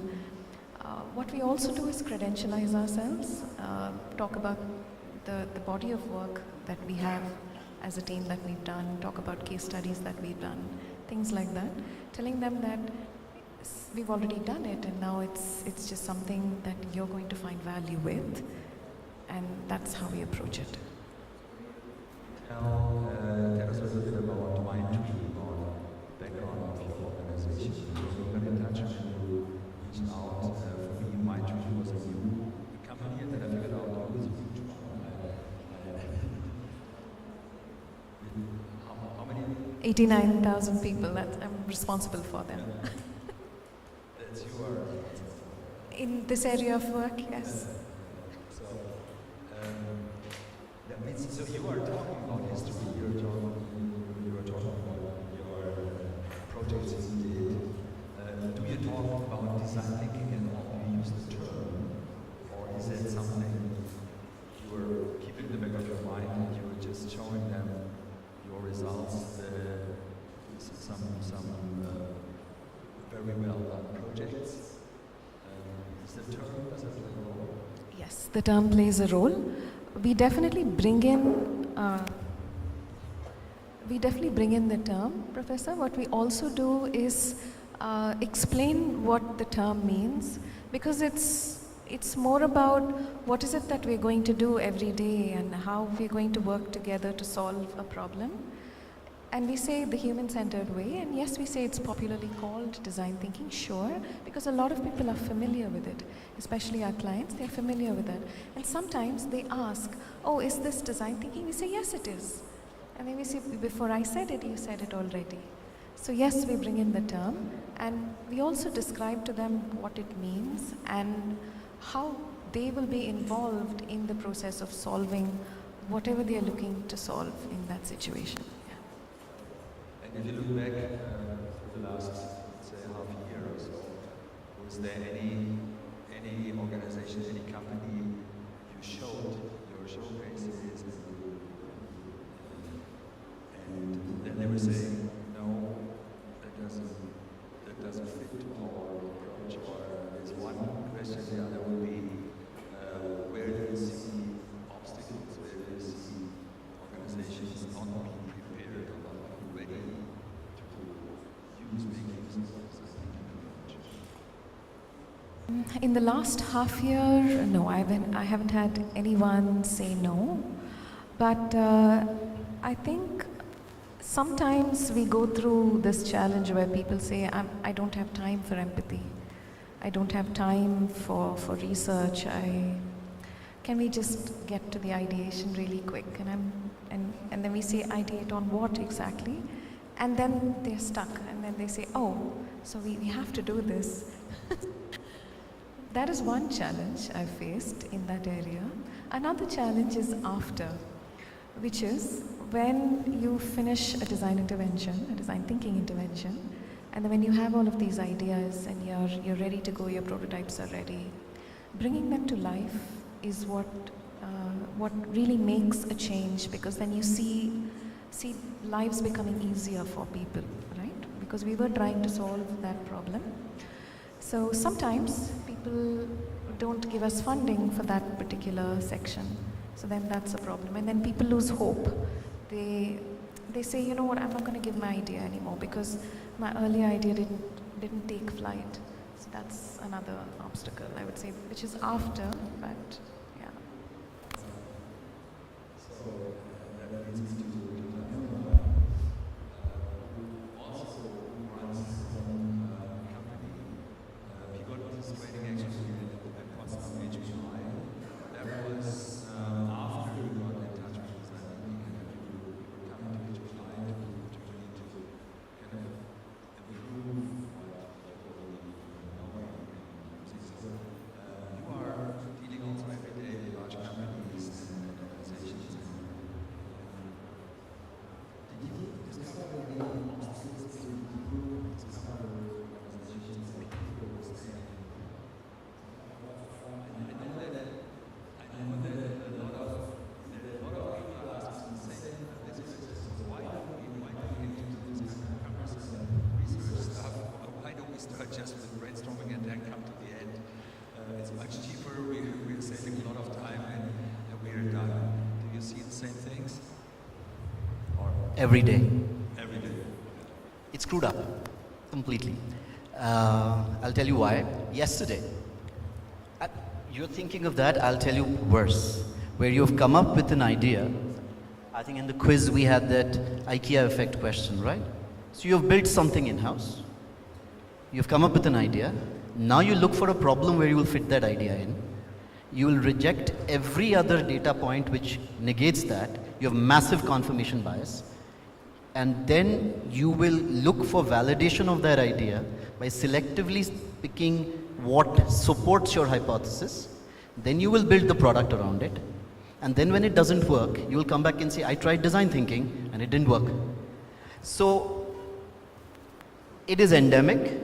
And just for others here, so we are the only non-academic member of the Global Design Thinking Alliance. We are the first GDTA member out of India.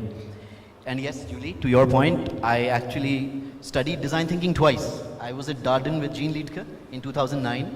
That's when I got introduced to design thinking. And then at HPI in 2019, becoming a coach.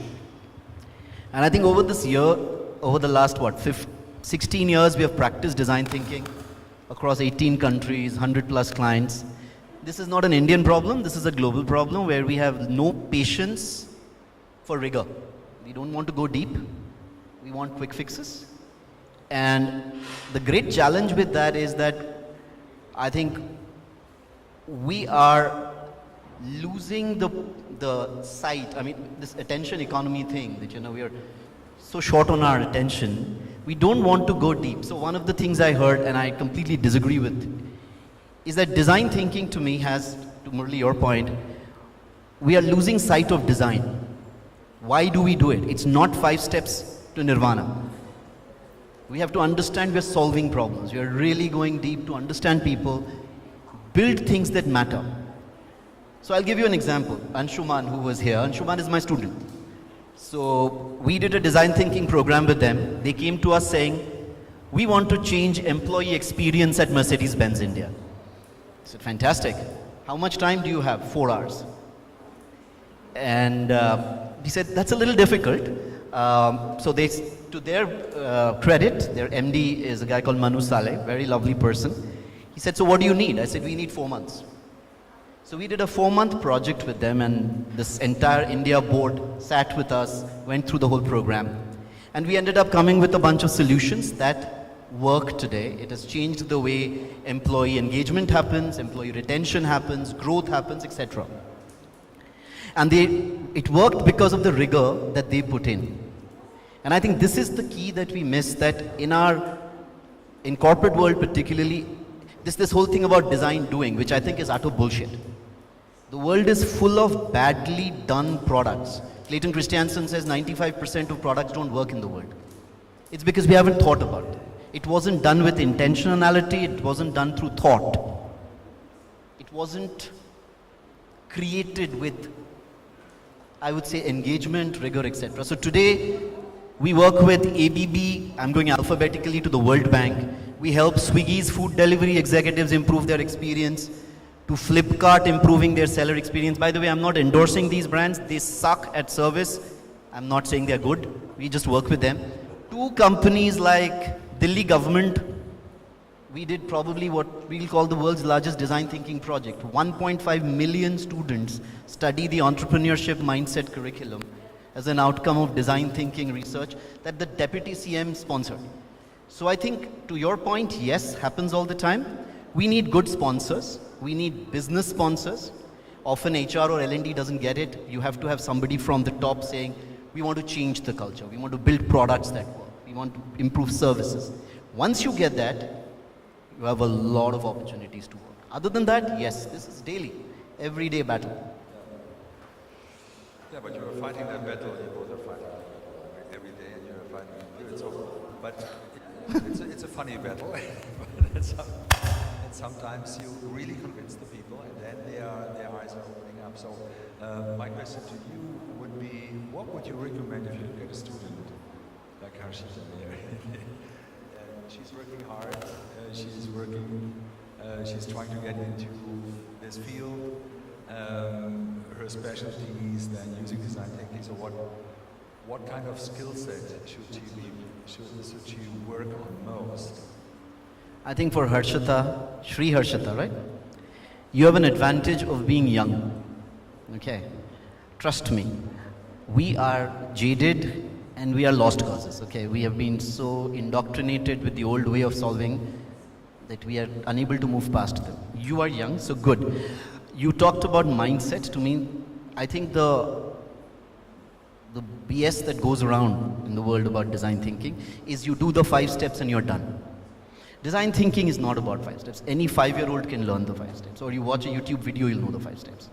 It is about developing mindsets for empathy, for problem exploration, working with diverse teams, diverse collaboration, working with uncertainty. Okay, and your boldness to come up with radical ideas. So it's very important to develop those, far more than knowing the tools and the personas and the journey maps. Anybody can make them. The other side where we see a lot of success, Uli, not just, we don't work too much with students, but in the corporate space, is developing the skills for implementation. I tell an engineer, you need to go out and be empathetic. He has no bloody clue what that means. Nobody's ever taught him. How do you ask a question? How do you listen? How do you observe? How do you synthesize data? How do you ideate across levels, cutting across hierarchy fearlessly? How do you tell stories with your prototype? These are actual skills you learn. And I would ask you to develop those skills as well. The good thing is that because of, I think for better or for worse, there's a lot of buzz around design thinking in the industry. I don't think if it really still leads to jobs. But there are organizations that are hiring people who have design thinking in their background. So maybe over a period of time it will get better and you will get more opportunities. But I think you will get opportunities if you really demonstrate the core deep skills to build a solution end to end and see it till the end, and also have the skills to see it to the end. I would suggest that. Same question actually to you, but addressing the person who is on the teaching side of the academia. So what would your recommendation to this kind of training institutions or universities, people who are running those programs? What do you think? Like Muralita, you are a doing great stuff. Yeah, and you are trying hard, but you are also like myself, like all of us here. We are not representing the younger generation. So, what is your recommendation to the elder generation? I feel like Murli it should be the other way around, like he must be teaching me things. I would love to sit in on any of your classes any day. But I feel like, because I'm from the industry, maybe I can talk about that. I would recommend, yes, the theory part is very important and we have to learn theory. Students need to know that, yeah. But what I would also recommend is going beyond theory and looking at real application of every single small piece of theory that we teach and applying it then and there, because we have young adults in our classes, you know, so the principles of adult learning do apply. And when you look at even the mindset, or when you look at what design thinking is, and Harshita so beautifully said that it is indeed a mindset. What are those smaller skills that are part of each of those so-called phases that we say, you know? If you say observation, if you say immersion, what does that really mean? And to teach that in depth would be my recommendation. And to also understand that it's not a process, there's nothing linear about it, but at the same time, knowing when to ideate and why not, and going really deep so that students understand, even from a CS background, that was the first question I asked her when I met her this afternoon. How do you look at DT and CS together? And she had a wonderful answer, and she talked about empathy. So I would say, even in empathy, there is so much. People spend their whole lives in empathy, or in prototyping, or, you know, each of those specific skills is what I would, that would be my focus if I were teaching this age group. And also not just that, building that culture all the way around. For example, here physically you see something here, document everything, you see so many wonderful messages in the lab. I think that is also something I would do. The third thing I would do would be engage with people from the industry who do this kind of work, like me, for example, or like Anuman, for example, because we apply this every single day with technology, with AI, and with people who only talk about these things, and LangChain and LangGraph, and then we say DT and they're like, what? You know, they have a very quizzical look, saying DT, but LangGraph, Nindya. It's so different, no?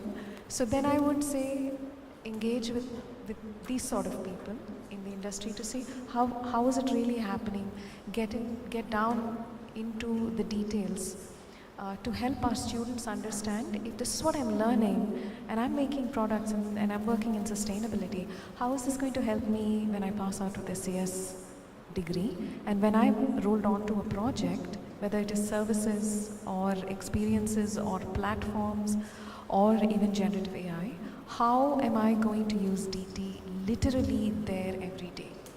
And what are the battles I'm going to face when my manager tells me, I don't have time for empathy, please can you code? They must have the courage to say no and say this is the reason why I say it. So I would look at it that way. Yeah, thanks. Thanks for this recommendation. To what regard are you thinking of addressing India as asking for? It's the last 3 minutes now. I have another topic now, which is actually so maybe that's the action. So, Vindhya, I am from the School of Architecture. Whatever you've been telling, that's our core way of approaching things. But one of the things, I am just 10 years old in academia. I'm a practitioner. Okay. So when I discussed this with my professor from IDC, IIT Bombay, so what he told was, see, you're a very good maker. And as a teacher, one of the most difficult tasks for you is how to articulate what you make. that will be your biggest challenge in life, and once you achieve that, let's speak again. So I'm still trying to do that. Very good. Last 3 minutes.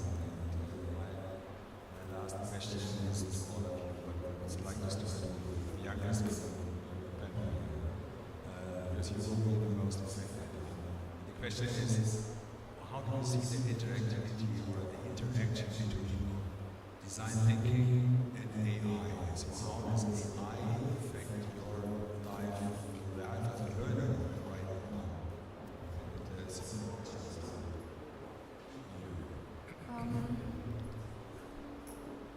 So I feel like a lot of people think that AI can replace creativity, but I don't think it can actually replace creativity, it can only enhance it. So it can only be a creative assistant and help you think in a better way, but it cannot replace your emotions or the complete context of it. It can only be a helper.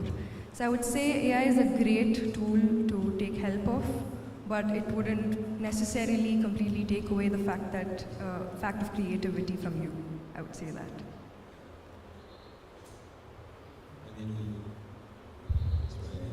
So, I have this bad habit of taking notes. So, one of the things first when Arvind Lodaya was answering, he was talking about design thinking being radical. Now with AI coming as a major talk of the town, I also believe now design thinking has not only to be radical but also disruptive. And it needs to become disruptive in a positive sense. So one of the very hard-hitting points where I was recently part of a panel discussion where we had Dr. Bhaskar from Art Park. It's one of the labs in IISc. He's a medical doctor. So he made a very strong statement where he told, I don't care if you guys are losing jobs because of AI. What I'm more concerned is about 9-year-olds losing their cognitive abilities because of AI. That's a big thing what we'll have to address. If design thinking can address that, you have a winner.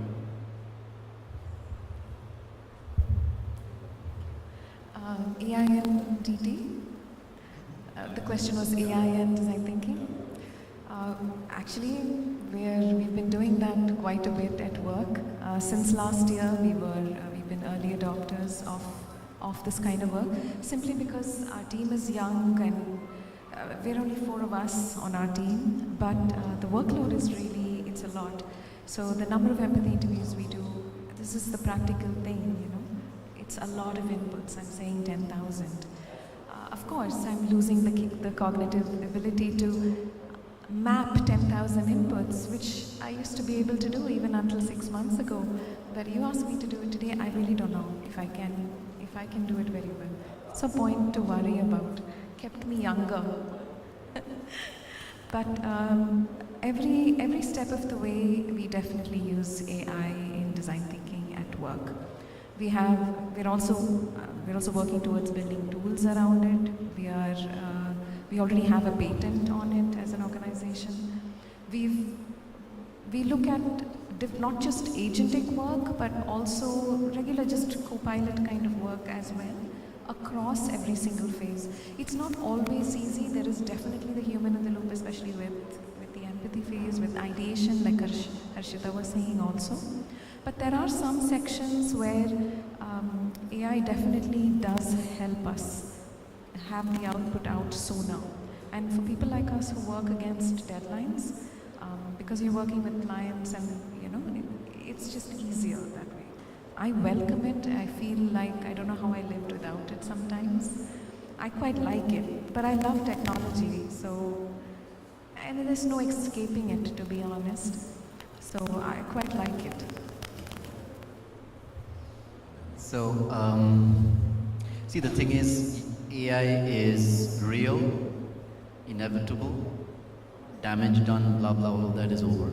I think my point is, and this is an area that we really see happen, is that with the advent of natural language programming, we are getting into a space of prompt engineering.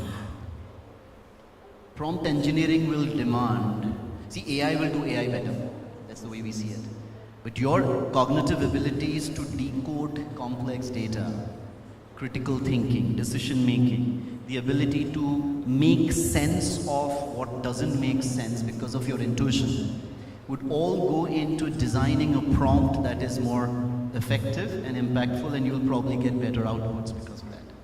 Curiously, just in our business, when AI came in, maybe in a big way in a couple of years ago, there was this, for those who understand Hindi, hahakar, that this is going to be the end of the world and learning and development will destroy itself and blah blah. Curiously, it's increasing for us because we are realizing that as AI gets better, more efficient, and yes, cognitive abilities are lost forever, humans need to develop higher order skills that will enable them to work with AI as of now. So I think we don't compete with AI. That's the first tip I give people. Figure out where is it that you can take the support and also supplement. There are things, for instance, today, you will be surprised how many people talk to us that an engineer does not know good English grammar and is giving a prompt that Copilot cannot understand. And surprisingly, today we are coming to people who are telling us that teach us philosophy, teach us history, tell us about the ability to connect dots, make a sensible prompt in us, because that will get us the output that is useful. So I think there is actually a growing area here. We are really just discovering this whole prompt engineering space. And I won't say I'm excited about AI. I'm a Luddite. Completely, I'm old world. But to her point, I think when we look at large scale data, when we have, let's say, 2 million data points to make sense of, there is no alternative than go through certain tools that will rapidly give you inputs. But that input will depend on how you define the prompt, which is your skill as of now. And I always use as of now when it comes to AI because it's always as of now.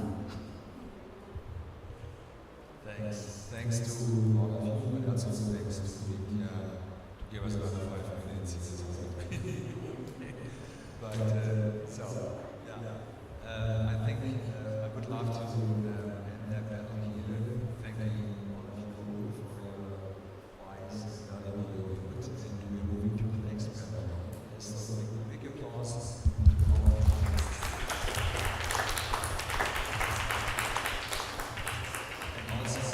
We should address there might be some people on YouTube watching the YouTube. I don't know where the camera is actually. It's there.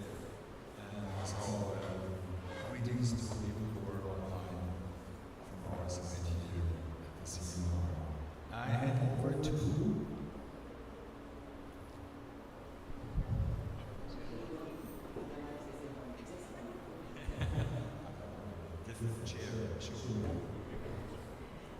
Thank you, panel. Let's put our hands together and thank the panel for such an engaging discussion.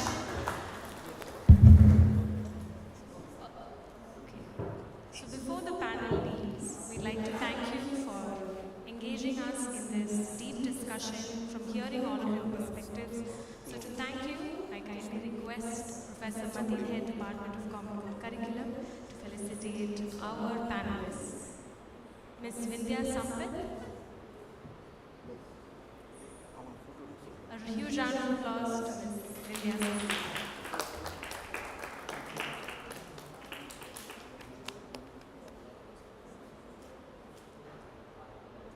Thank you, ma'am.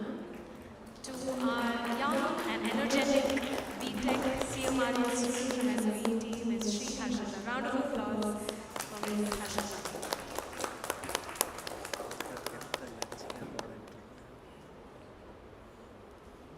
And to our ever-energetic founder of the Painted Sky, to Mr. Arvind, founder of the Painted Sky, round of applause, and thank you, sir, for being on this.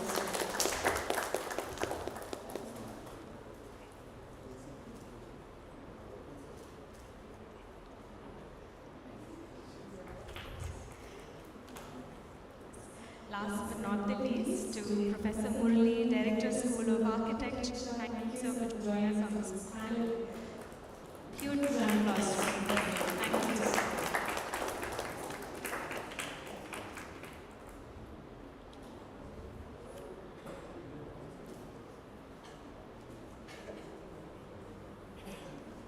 Thank you, panelists. We will now move on to the second panel.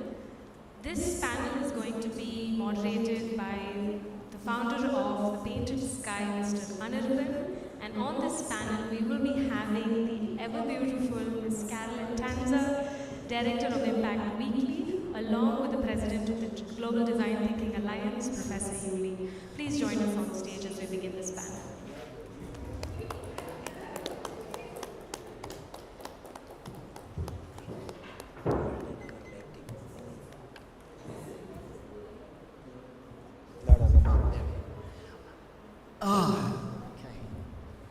What happened to the timer? I like a timer. Okay, first of all, I think we need to give our audience a round of applause for hanging around here for 3+ hours listening to design thinking. Well done. You are really committed, and I really hope that this takes you somewhere, better. Okay, so lovely. Thank you so much for having us. Thank you. Sorry, Vindhya, you have something? Yes. Yes. Anytime. Yes, absolutely. Can you put the timer, please, for us? Okay, so I've been told we are now going to have this for 15 minutes, which is okay with 2 people. So thank you, Uli, for coming all the way. Thank you for coming all the way. Let me start with you, Carol. I always like to have my panelists talk a little bit about their own stories, because you just don't show up in design thinking. What on earth were you thinking? Why on earth are you even doing design thinking? What's wrong with you? Hello everyone. My name is Carolyn Tanza. I'm the Managing Director of Impact Week. We're a non-profit and also one of the non-institutional members of the GDTA. And my non-academic members, I'm sorry. My design thinking story actually starts in India in 2019. I studied international business in Germany, and I focused on sustainability and innovation management. And I was very idealistic. I thought I was going to change the world, and I will go into a big corporation, and if I change a small thing, it will be having a big impact. And I was a bit disillusioned by the reality of it all. But then I saw an advertisement on the internet advertising a design thinking workshop in a country of the global south. There were 4 options, and I thought, okay, I have to go. Working on sustainable solutions, combining innovation and an intercultural exchange was just something I didn't want to miss. And I applied. I was a flight attendant at the time. I come from a workers' family background, so there was no money to travel. I thought, if I become a flight attendant, at least I get paid for it. So I didn't think I would have a lot of chances of getting a spot in this training program, because what am I going to do, hang post-its in the galley on the airplane? But I was lucky that 2 people were going to be selected, and one of them was me for the Frankfurt team. And initially I was not quite sure what to expect from India, and I have to say it really shaped my journey. I never thought I would become an entrepreneur. Never thought I would found my own company. But actually that Impact Week, that design thinking workshop, that exchange with people, the people that I met there encouraged me that I could do it. And throughout COVID, I changed plans. I founded Impact Week as a nonprofit, and here I am. So it's a full circle for you coming back to India. Well, OpenAI started as a not-for-profit. Not that I wish you that, but just saying. Uli, similar question. What on earth are you doing here? Why design thinking? I mean, a life of what, 60 odd years with it, 20 years, 30 years, 40 years, whatever. Tell us your story. What brought you here? You don't want to hear a 60-year story, you know? No,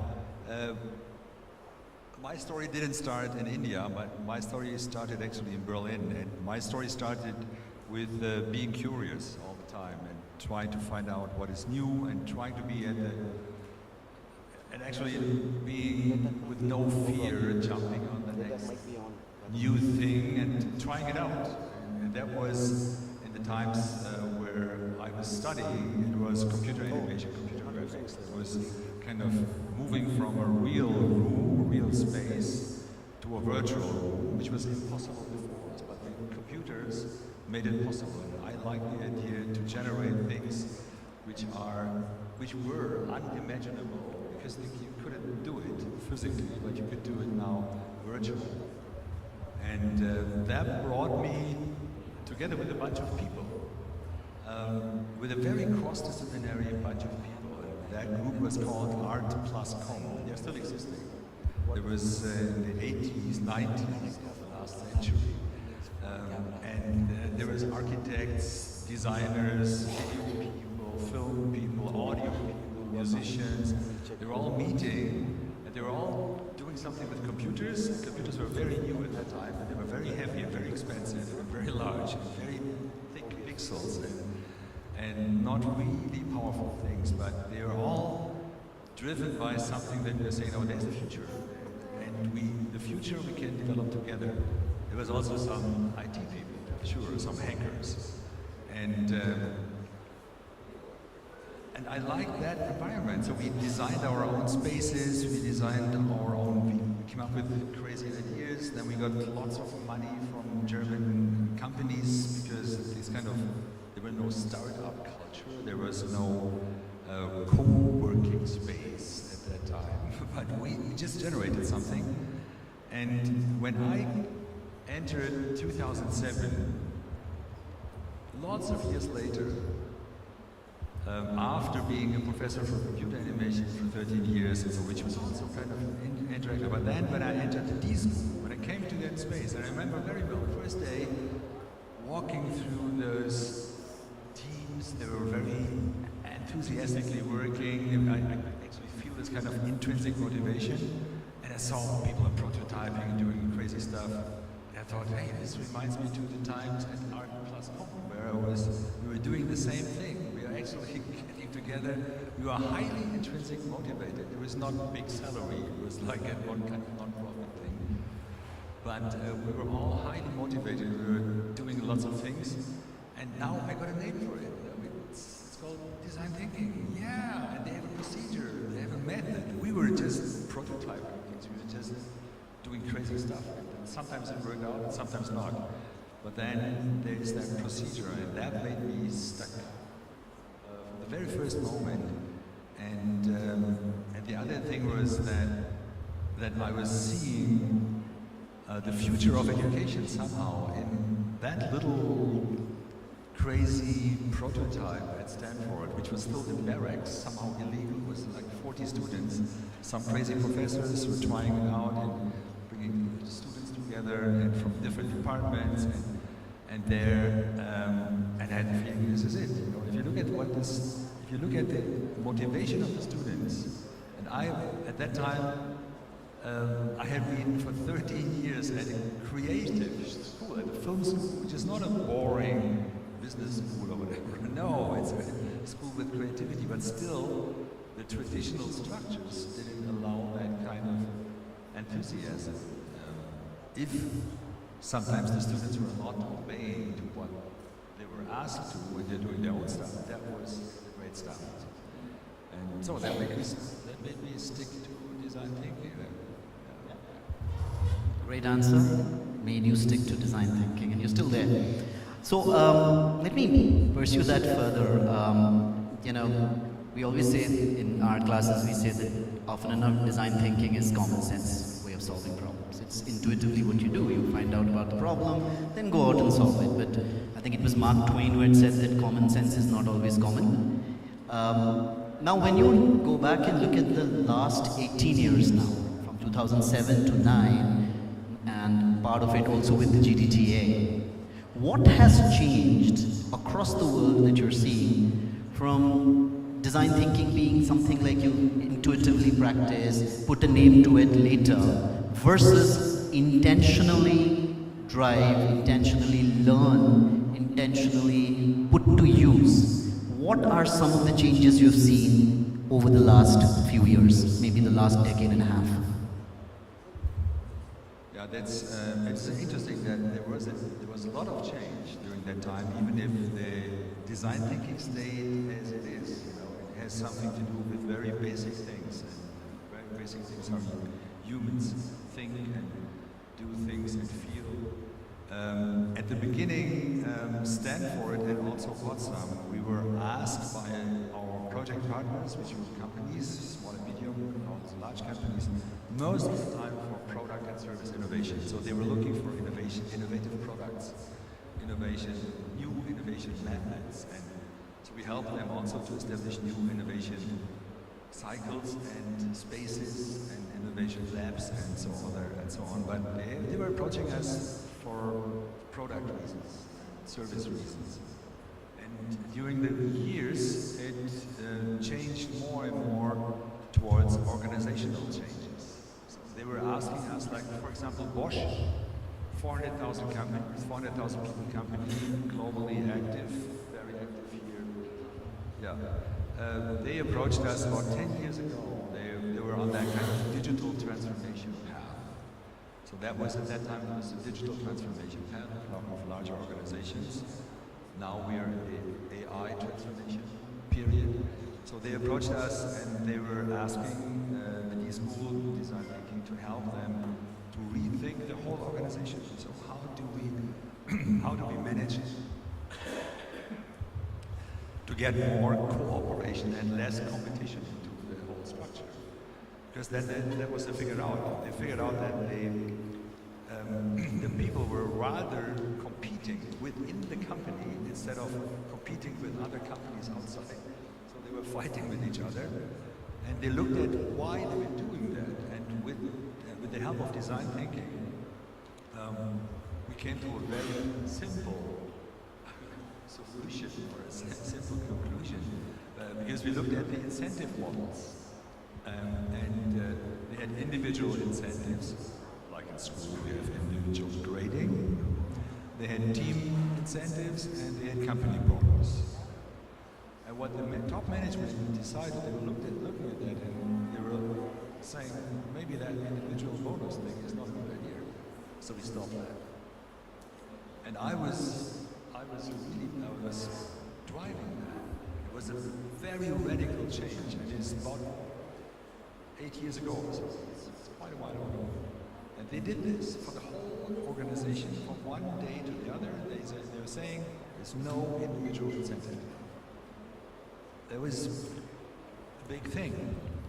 And this is actually my recommendation when I get asked by people who are running schools and universities. When I'm asked what is the biggest obstacle, what should we change? First thing is, I think we should radically change. We should move away from individual incentives, also in schools, which means we should get rid of individual grading or minimize it. We should focus on appreciating collaboration, appreciating teamwork, getting people together. And that's what Bosch did. And that was an organizational redesign, a very tough one actually.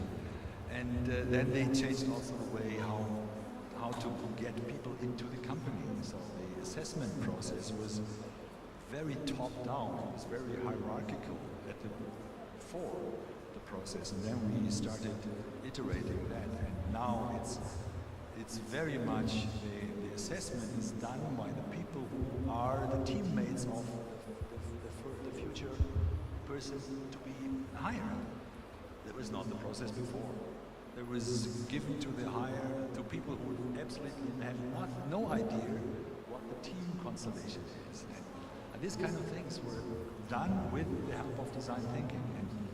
And now, so that was the digital transformation, and now what I see is that we get approached by companies to how to deal better with AI.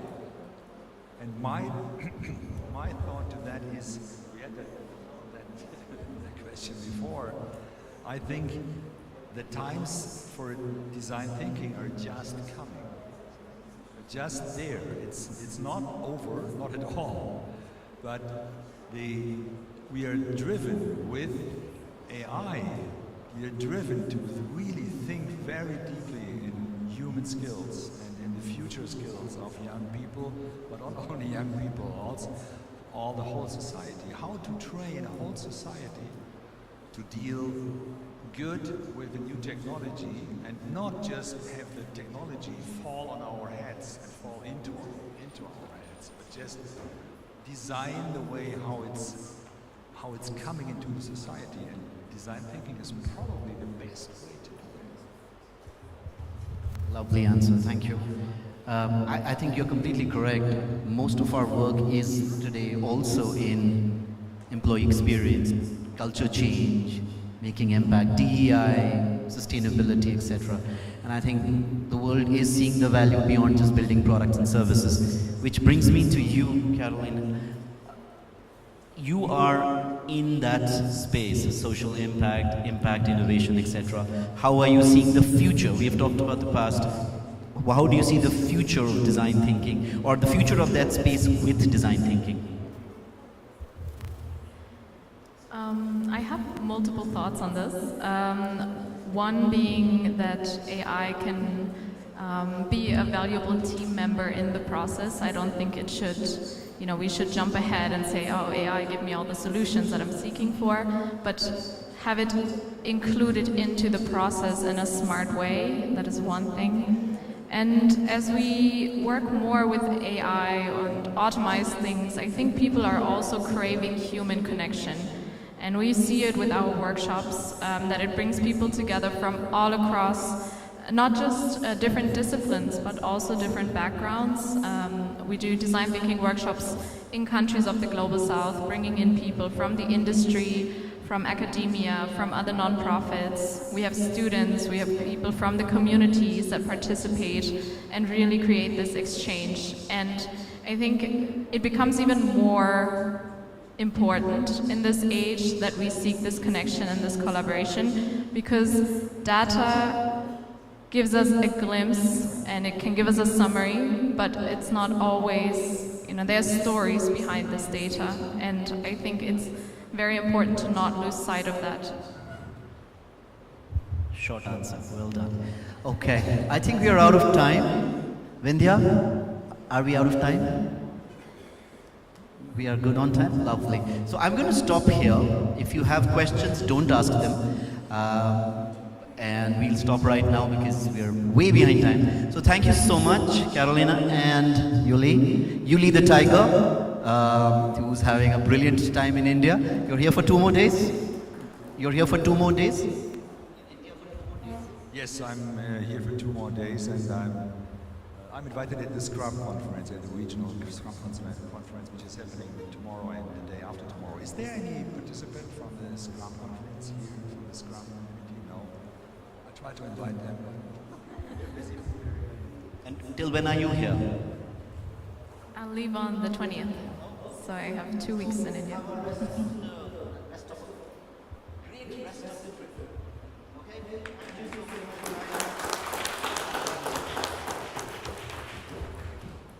Thank you, Anirban, for doing a fantastic job in moderating this panel and on time, yes. Thank you, Carolyn and Professor Uli. I'd like to invite Professor Muralidhar Reddy, Director, School of Architecture, to present Ms. Carolyn with a small token of our appreciation. A round of applause to Ms. Carolyn, Mr. Anirban, and Professor Uli.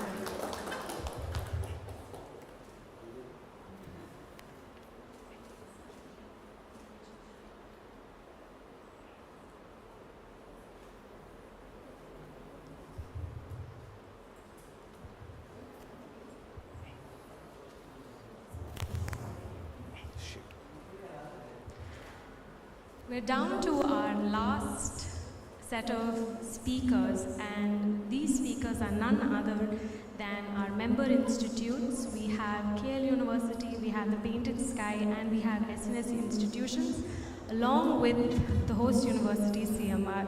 So I'd like to invite our member speakers to please come forward. We will get your presentations ready, and we'll be able to begin together. KL University, SNS, Paint and Sky and CMR.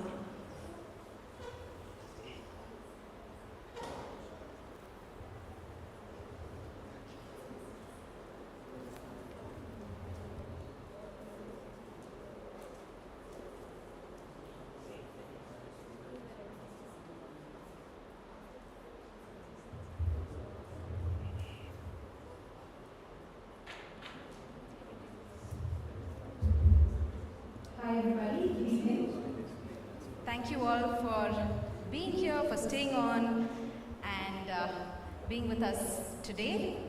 Now we are moving on to a section where we're going to be giving you a brief idea of what each member institution is doing in their institution, right? What they're up to.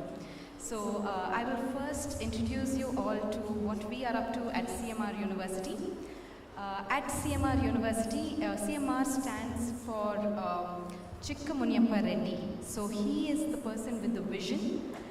He is somebody who believed in education for the masses, right? He believed in quality education, he believed in whole education, and he believed in affordable education.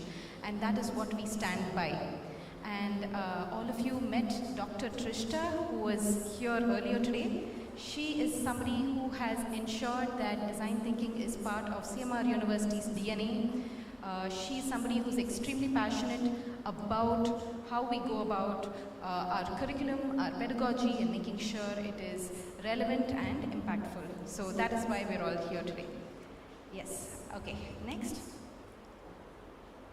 The vision of CMR University is to nurture creative thinkers who will drive positive global change. Again, you can see how it is embedded in our vision statement as well, right? So that's what we are standing for. The design thinking team, right? We are part of a department called the Department of Common Core Curriculum. Common Core Curriculum is a department which focuses on helping students prepare for a future that they do not know, for jobs that don't exist today, and for all of life's challenges. So based on this, there are three main pillars that we are a part of, which is preparing for success, contributing to society, and knowing self and community. These three main pillars form everything that we do at the Department of Common Core Curriculum. And design thinking under the Department of Common Core Curriculum is we are a team that makes sure that we are conducting design thinking courses for students across all streams. So whether they're studying engineering, architecture, design, law, everybody goes through design thinking. And of course, we also have all of these other things that I'm going to talk to you about. So of course, as I just said, it's there across all fields.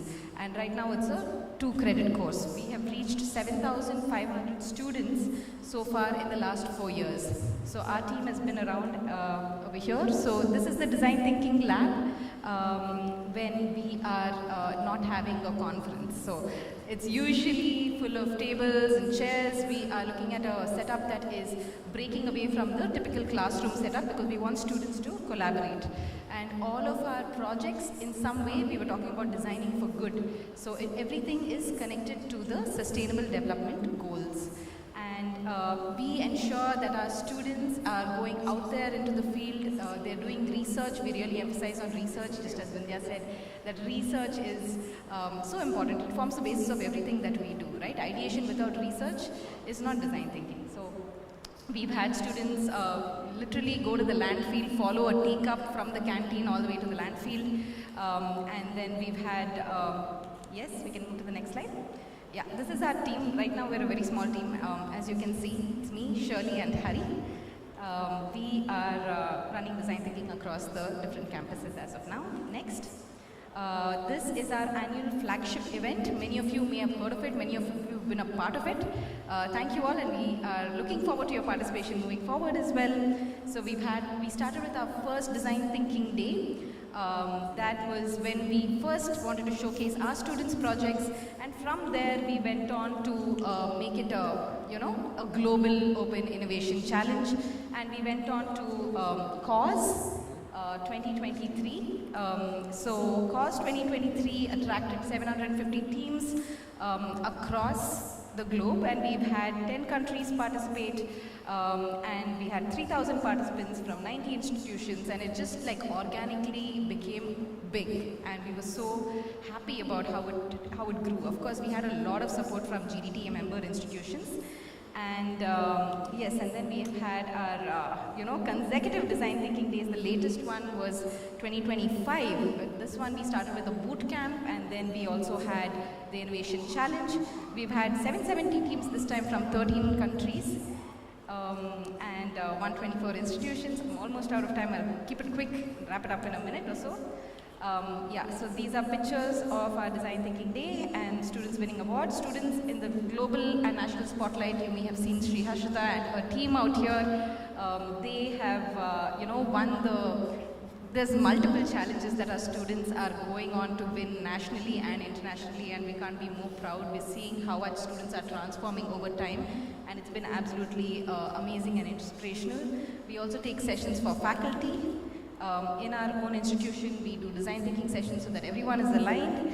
And of course, this is our design thinking lab. This was an empty space. We designed it ourselves, and made sure it's a space where we can all collaborate. So we've thankfully had the support of the management to make all of these things happen. And it's been an exciting journey since we have backgrounds in architecture, and we're able to use that as well, and we're able to make these things happen. Okay, feedback and things. Then there's of course, we've also gone out to help CMR PU and CMR IKEA schools also with their design thinking. And we're also working with external organizations, doing a little bit of corporate training. So that, and now we are with GDTA, and thank you all very much. That's a big cap of it. Thank you. Thank you. A little bit over time, but hopefully we can. Excuse me. Thank you so much. So now can I request the next institution, SNS, to please give us a lowdown on everything that happens at SNS. Thank you. Thank you, Vidya.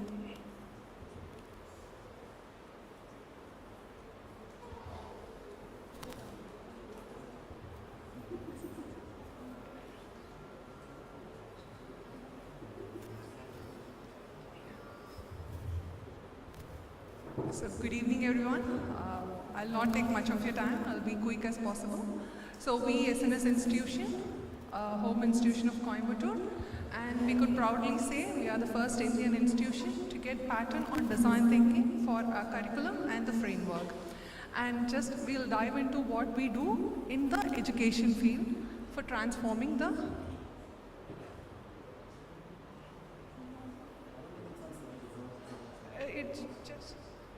Vindhya? Yeah, thank you. So the transformation journey, we are NAC A++ accredited, NARF ranked, and first Indian institution to patent, and we are pioneers in design thinking. It was changed. Okay.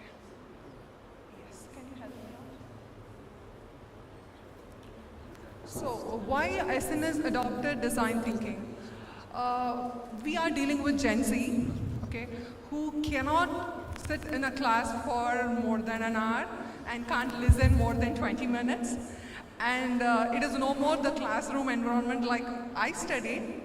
And to make students interactive, to make students to take part in things we do, we introduce something called as design thinking. Just to break the traditional and to make students to participate in each and everything. That is, we call this as triple T, teachers' talk time. Should be very less inside the class. So does design thinking get into the DNA of SNS? Next slide. Next. Okay, thank you. Yeah. So as an SNS institution, our trust have started in the year 1997. And in the year 2005, we have 9 institutions, engineering, arts and science, physiotherapy, pharmacy, nursing, B school, and academy, total of 9 institutions. And we started design thinking in the year 2018. And 2020, we got our curriculums to be patented by IPR, that is Indian patent. And 2023, we have launched our new venture, SNS Square, SNS Spine, and SNS iHub. This system has been framed just to break the traditional learning, teacher interaction into the student-centric approach. In SNS institution, we strongly believe 3 Ps: purpose, process, and people. In anything we do, there should be a purpose, and the purpose should have the process to execute, and that is for the benefit of the people. And the entire institution drives with 5 pillars. We believe these 5 pillars, if the students are equipped with, they could be, the job could be of any they could able to match up with. The first one is learning and teaching, followed by skill and career development, CFC, that is Center for Creativity, Industry Institute Partnership Cell, and at last what the student give back to the society from where they are into. And if the student excel in all, they could shine well. And the impact, the SNS holds 15,000 students and 40,000 alumni base, and we have 3 big campuses and 1,000 plus innovators. The key successes, the startup, we have initiated 1,000 AI startup in next 10 years. And it's been a year, and we have done with 73, and upcoming 50 more to go ahead with for this year. Followed by industry partnership. More than 300 industrial members have been part of SNS Academia as a course facilitators. They are not just a guest speaker, but each and every syllabus have a course facilitator. Each and every topic would be covered by an industry member, followed by the social impact. However we groom the children, they have to fit into the society. So we have something called a Santa 365. The Santa in SNS works for 365. Each and every day, one member around SNS will get benefited by SNS member. So that's a Santa 365. And this is how the penalty in SNS is. And SNS iHub, India's largest startup campus, building 1,000 AI and deep tech startups in next 10 years. We work on 7+7 innovation stack. We believe this 7+7 holds all industry vertical and technology that provides. And we have 300 mentors, 14 accelerator program, 50 investors, and 100 plus events per day. And we are already into designing for the next billion. We are already on track. We believe we could make difference in a year or 2. And join us for the future now. Thank you.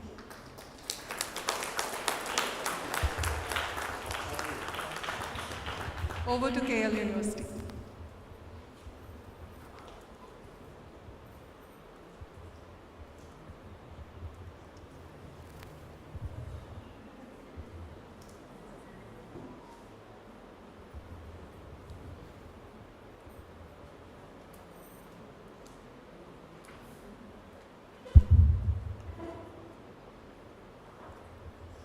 Good evening, everyone. Myself, I'm Dr. K. Narasimharaju. I'm the Director for Center for Innovation, Incubation and Entrepreneurship at KL University. KL University is located at Vijayawada. It's a 44-year-old university which has basically started with engineering, and in 2009 it has become a deemed to be university. From then, it has established all the programs, right from management, arts, pharma, we have everything offered. So in 2019 we have started, 2019 is when we have started design thinking. Right, so 2019 is when we have started design thinking. Before that, we have no idea of what was design thinking, even though some of us were using design thinking, but we had no idea. Especially a faculty like me, who always thought that my education should be somewhere useful to students in solving real-world problems. But I always used to do research, and this research was ending up in journals, and that was restored in library, but never be useful for someone. So in 2019, when I was introduced to design thinking, I felt this is the right path where I can involve students in real-world challenges, get them into classroom, solve the problem as a team, project it, and come out with real world solutions. Now that's how my personal interest in design thinking has grown, and we have trained all the students. Every batch we have about 6,000 students in the first year level, just like the other two preceded universities are doing. We offer these villages. So every student has an experience with them, right? So from their experiences, we push them to come up with problem statements. These problem statements are unique for every student. So we have multiple problems coming up in a class. So we teach them first to design mind, then ask them to identify a problem, then map it with a sustainable development goal and solve the problem through design thinking process. So this is the first year. First year we offer design thinking, and also now we have started a new program called Honors Through Innovation. If a student is interested in continuing their innovation journey, because not all the students want to convert their innovation into a product. So we have two objectives in our mind. One is building design mind into the student, where this design mindset can be applied throughout their life in their whatever projects they take up, problem solving skill. Second is, can we transform it to a product, an enterprise, and then to a startup? So the students who are interested after first year in continuing their innovation journey, we offer something called Honors Through Innovation. So students from multidisciplines, different disciplines will take up this Honors Through Innovation. From second year onwards, all these students will come to our department. Now I am heading a new department called Multidisciplinary Department for Innovation and Entrepreneurship. So second year onwards, students who are interested in this problem solving or applying innovation towards product development, they come up as a team, join our department. We offer every semester one course, and this course is going to offer them how to apply design thinking, how to understand the market research, how to better understand the requirements of the market, customer, etc. Convert it into a useful product, right? So this is the new program we have started in innovation and entrepreneurship. Of course, we offer startup semester. If a student feels that one full semester he wants to work on innovation, they can take a break and work completely on their startup or the innovation which they are working on. So this is the process in which we have. I also have Center for, I'm a director for Center for Innovation, Incubation, Entrepreneurship. It's an academic body which identifies the innovation or ideas among the students.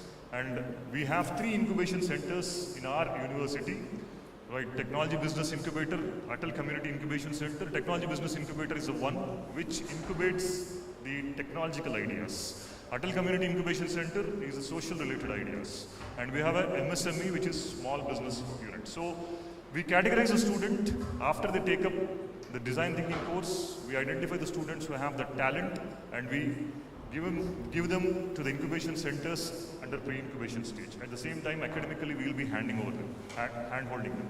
So these are the events which we'll be conducting at the end of the course that we offer in first year. We have 3 events which we'll be conducting at every time that we offer the course. One is called Project Expo, where all the teams will be displaying their projects, the problem statements that they have solved, the solutions they have come up with. And during this Project Expo, we'll be inviting the stakeholders, we'll be inviting the incubation center managers, they'll be evaluating the ideas. At the same time, we call up the innovation design thinking specialists, startup CEOs to motivate, called expert lectures, and then the selected batches from the Project Expo will pitch their idea in mock Shark Tank. So this is the pitching event where the student team is selected, they'll be given sponsor to develop that idea. So these are the 3 activities which will be following every time we offer every year. Since 2021 we are doing this, last 4 years. So these are the incubation centers and the funding schemes we have. Right, so these are the, we will be using all the incubation center facilities, like we have fabrication lab, IoT lab, makerspace, co-working spaces. Because initially, when the incubation centers have come, they were lying idle.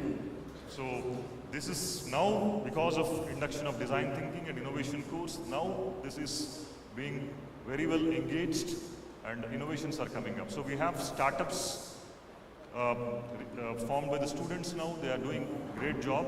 So slowly, we have as of now 21 startups that came out of design thinking and innovation course. They're all slowly moving towards cash positive. So these are the events that we conduct called Ideathons, where incubation center and we together conduct these Ideathons, identify the students, distribute them the funding. right? So we do a lot of engagement events with the social activities, farmers, because we are known for aquaculture. The place around in Andhra is known for the aquaculture, farming, educational institutions, etc. These are the women empowerment programs that we do. We are in the top 11 to 51 band in the innovation rank. NIRF innovation ranking is the ranking that is given by Central Government of India, and IIC Institute of Innovation Council is something set up by IICT, which tracks the innovation activities. We are always on the top star rating in Institute of Innovation Council for the last 5 years. So these are some of our ideas. Some of the students have got funding, different funding schemes. They have participated, pitching their ideas that they have developed in their design thinking, and right. Someone has developed a robot for railway crack detection. Someone has developed drones to spray pesticides. This was done way back in 2019 when we have started it. So, a girl student who has started something called multi-arts, which is to train and encourage students in arts. So all these are the successful student startups who have received funding and they are realizing their. So also Smart India Hackathon, every year we have winners from Smart India Hackathon. Smart India Hackathon, I think all of you know, this is the statewide problem statement solving hackathon, right? So this is something, so these are few case studies. Students in the first year, they go and interact with the real world. For example, this girl is solving some problem related to fire engine, right? So they have proposed a new design for the exit nozzle of fire engine. She has observed in her life that when the fire alarm blows, the fire engine they come, but the water exit is not good enough. So these kind of problems, they take up real world, they solve it, right? They empathize with the street vendors. They work in the hot, near the cooking place. Because Vijayawada is known for very hot temperatures, the contextualized problem, very sultry. The traffic police, the street vendors, they have simple cold jackets that they have developed. This is one unique problem which they have solved, right? The workers working in civil engineering projects, if they fall, there should be some protective system to protect them. And also there are many suicides that happen. And so to protect them, they have designed something called smart safety nets, but prototype of it, developed a project. So one student, because we are known for a lot of education institutions in AP, preparing for competitive exams. So one student has developed an AI which can actually consolidate all the learning material and give some important learning material summarized for them to easily refer to. So this startup also has got recognition immediately after pitching his idea. He has got a first year level itself, he has got an internship worth 30,000 a month.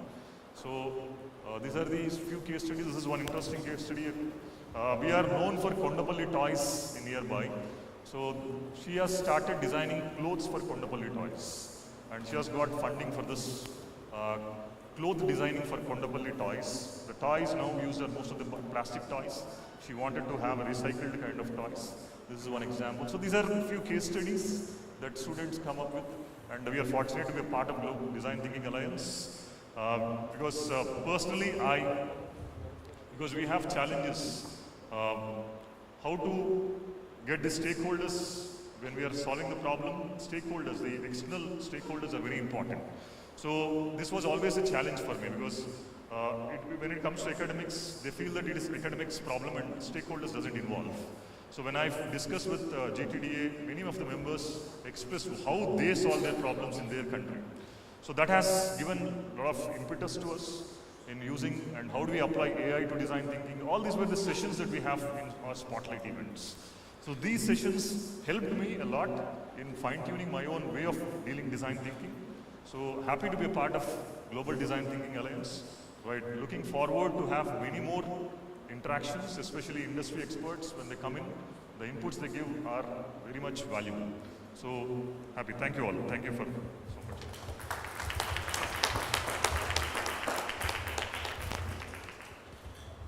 Painted sky. Thank you so much. Thank you so much, Mr. Raju. Yeah, now over to Painted Sky.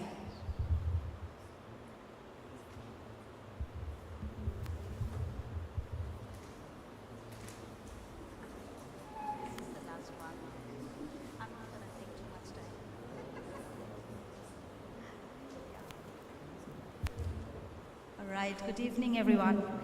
I'm the lucky one because I just saw that everyone's got this packet and they have the smile on their face at the end of the day, and I have got their attention right now, so thank you so much guys for that, right? All right, so very quickly, I'll be short and simple when I introduce you to the Painted Sky. While Anuman was already there in both the panels, he's kind of done most of it, but I'm going to just summarize and do what is needed to be done. So in terms of Painted Sky, we've been in the system since 2006, and it's been 19 years, so that has been our calling card. We believe in learning by doing for greater impact. And when we say we believe in learning by doing, there are different ways of learning, experiential learning from theater to art, to painting, Lego, cinema, music, role plays, and the list kind of goes on. The Painted Sky, in terms of numbers, 2006 onwards, with 120 plus global clients. We are looking at 18 plus countries. Most importantly, more than 100,000 hours of training, 10,000 hours of training, executive coaching, from ICF certified PCCs, MCCs. And something which is extremely important right now in this forum is the 35,000 plus hours of design thinking experiences that we have. From A to Z, just a snapshot of some of those corporate clients with whom we have worked in the design thinking space. You name it, from ABB, Accenture to the World Bank, we've been there, done that with all of these clients. In terms of bringing design thinking for social impact, in terms of having design thinking for social impact, we have got the non-profit organizations, we've got government organizations. They are in the space of education, employment, employability. The most important one is, again, the project even Anuman spoke about with the Delhi government, where we've done a big project, and 1.5 million, which is about 15 lakh students, are now part of that design thinking experience and built up into entrepreneurial mindset. In terms of academia, again, we have been doing, we've been in the space with IITs, IIMs, various projects, experiential projects, to ensure that we inculcate the mindset, the process, as well as the attitudes, and big projects with these organizations, with these institutions also. At the GDTA, of course, we are the first Indian GDTA member, and right now,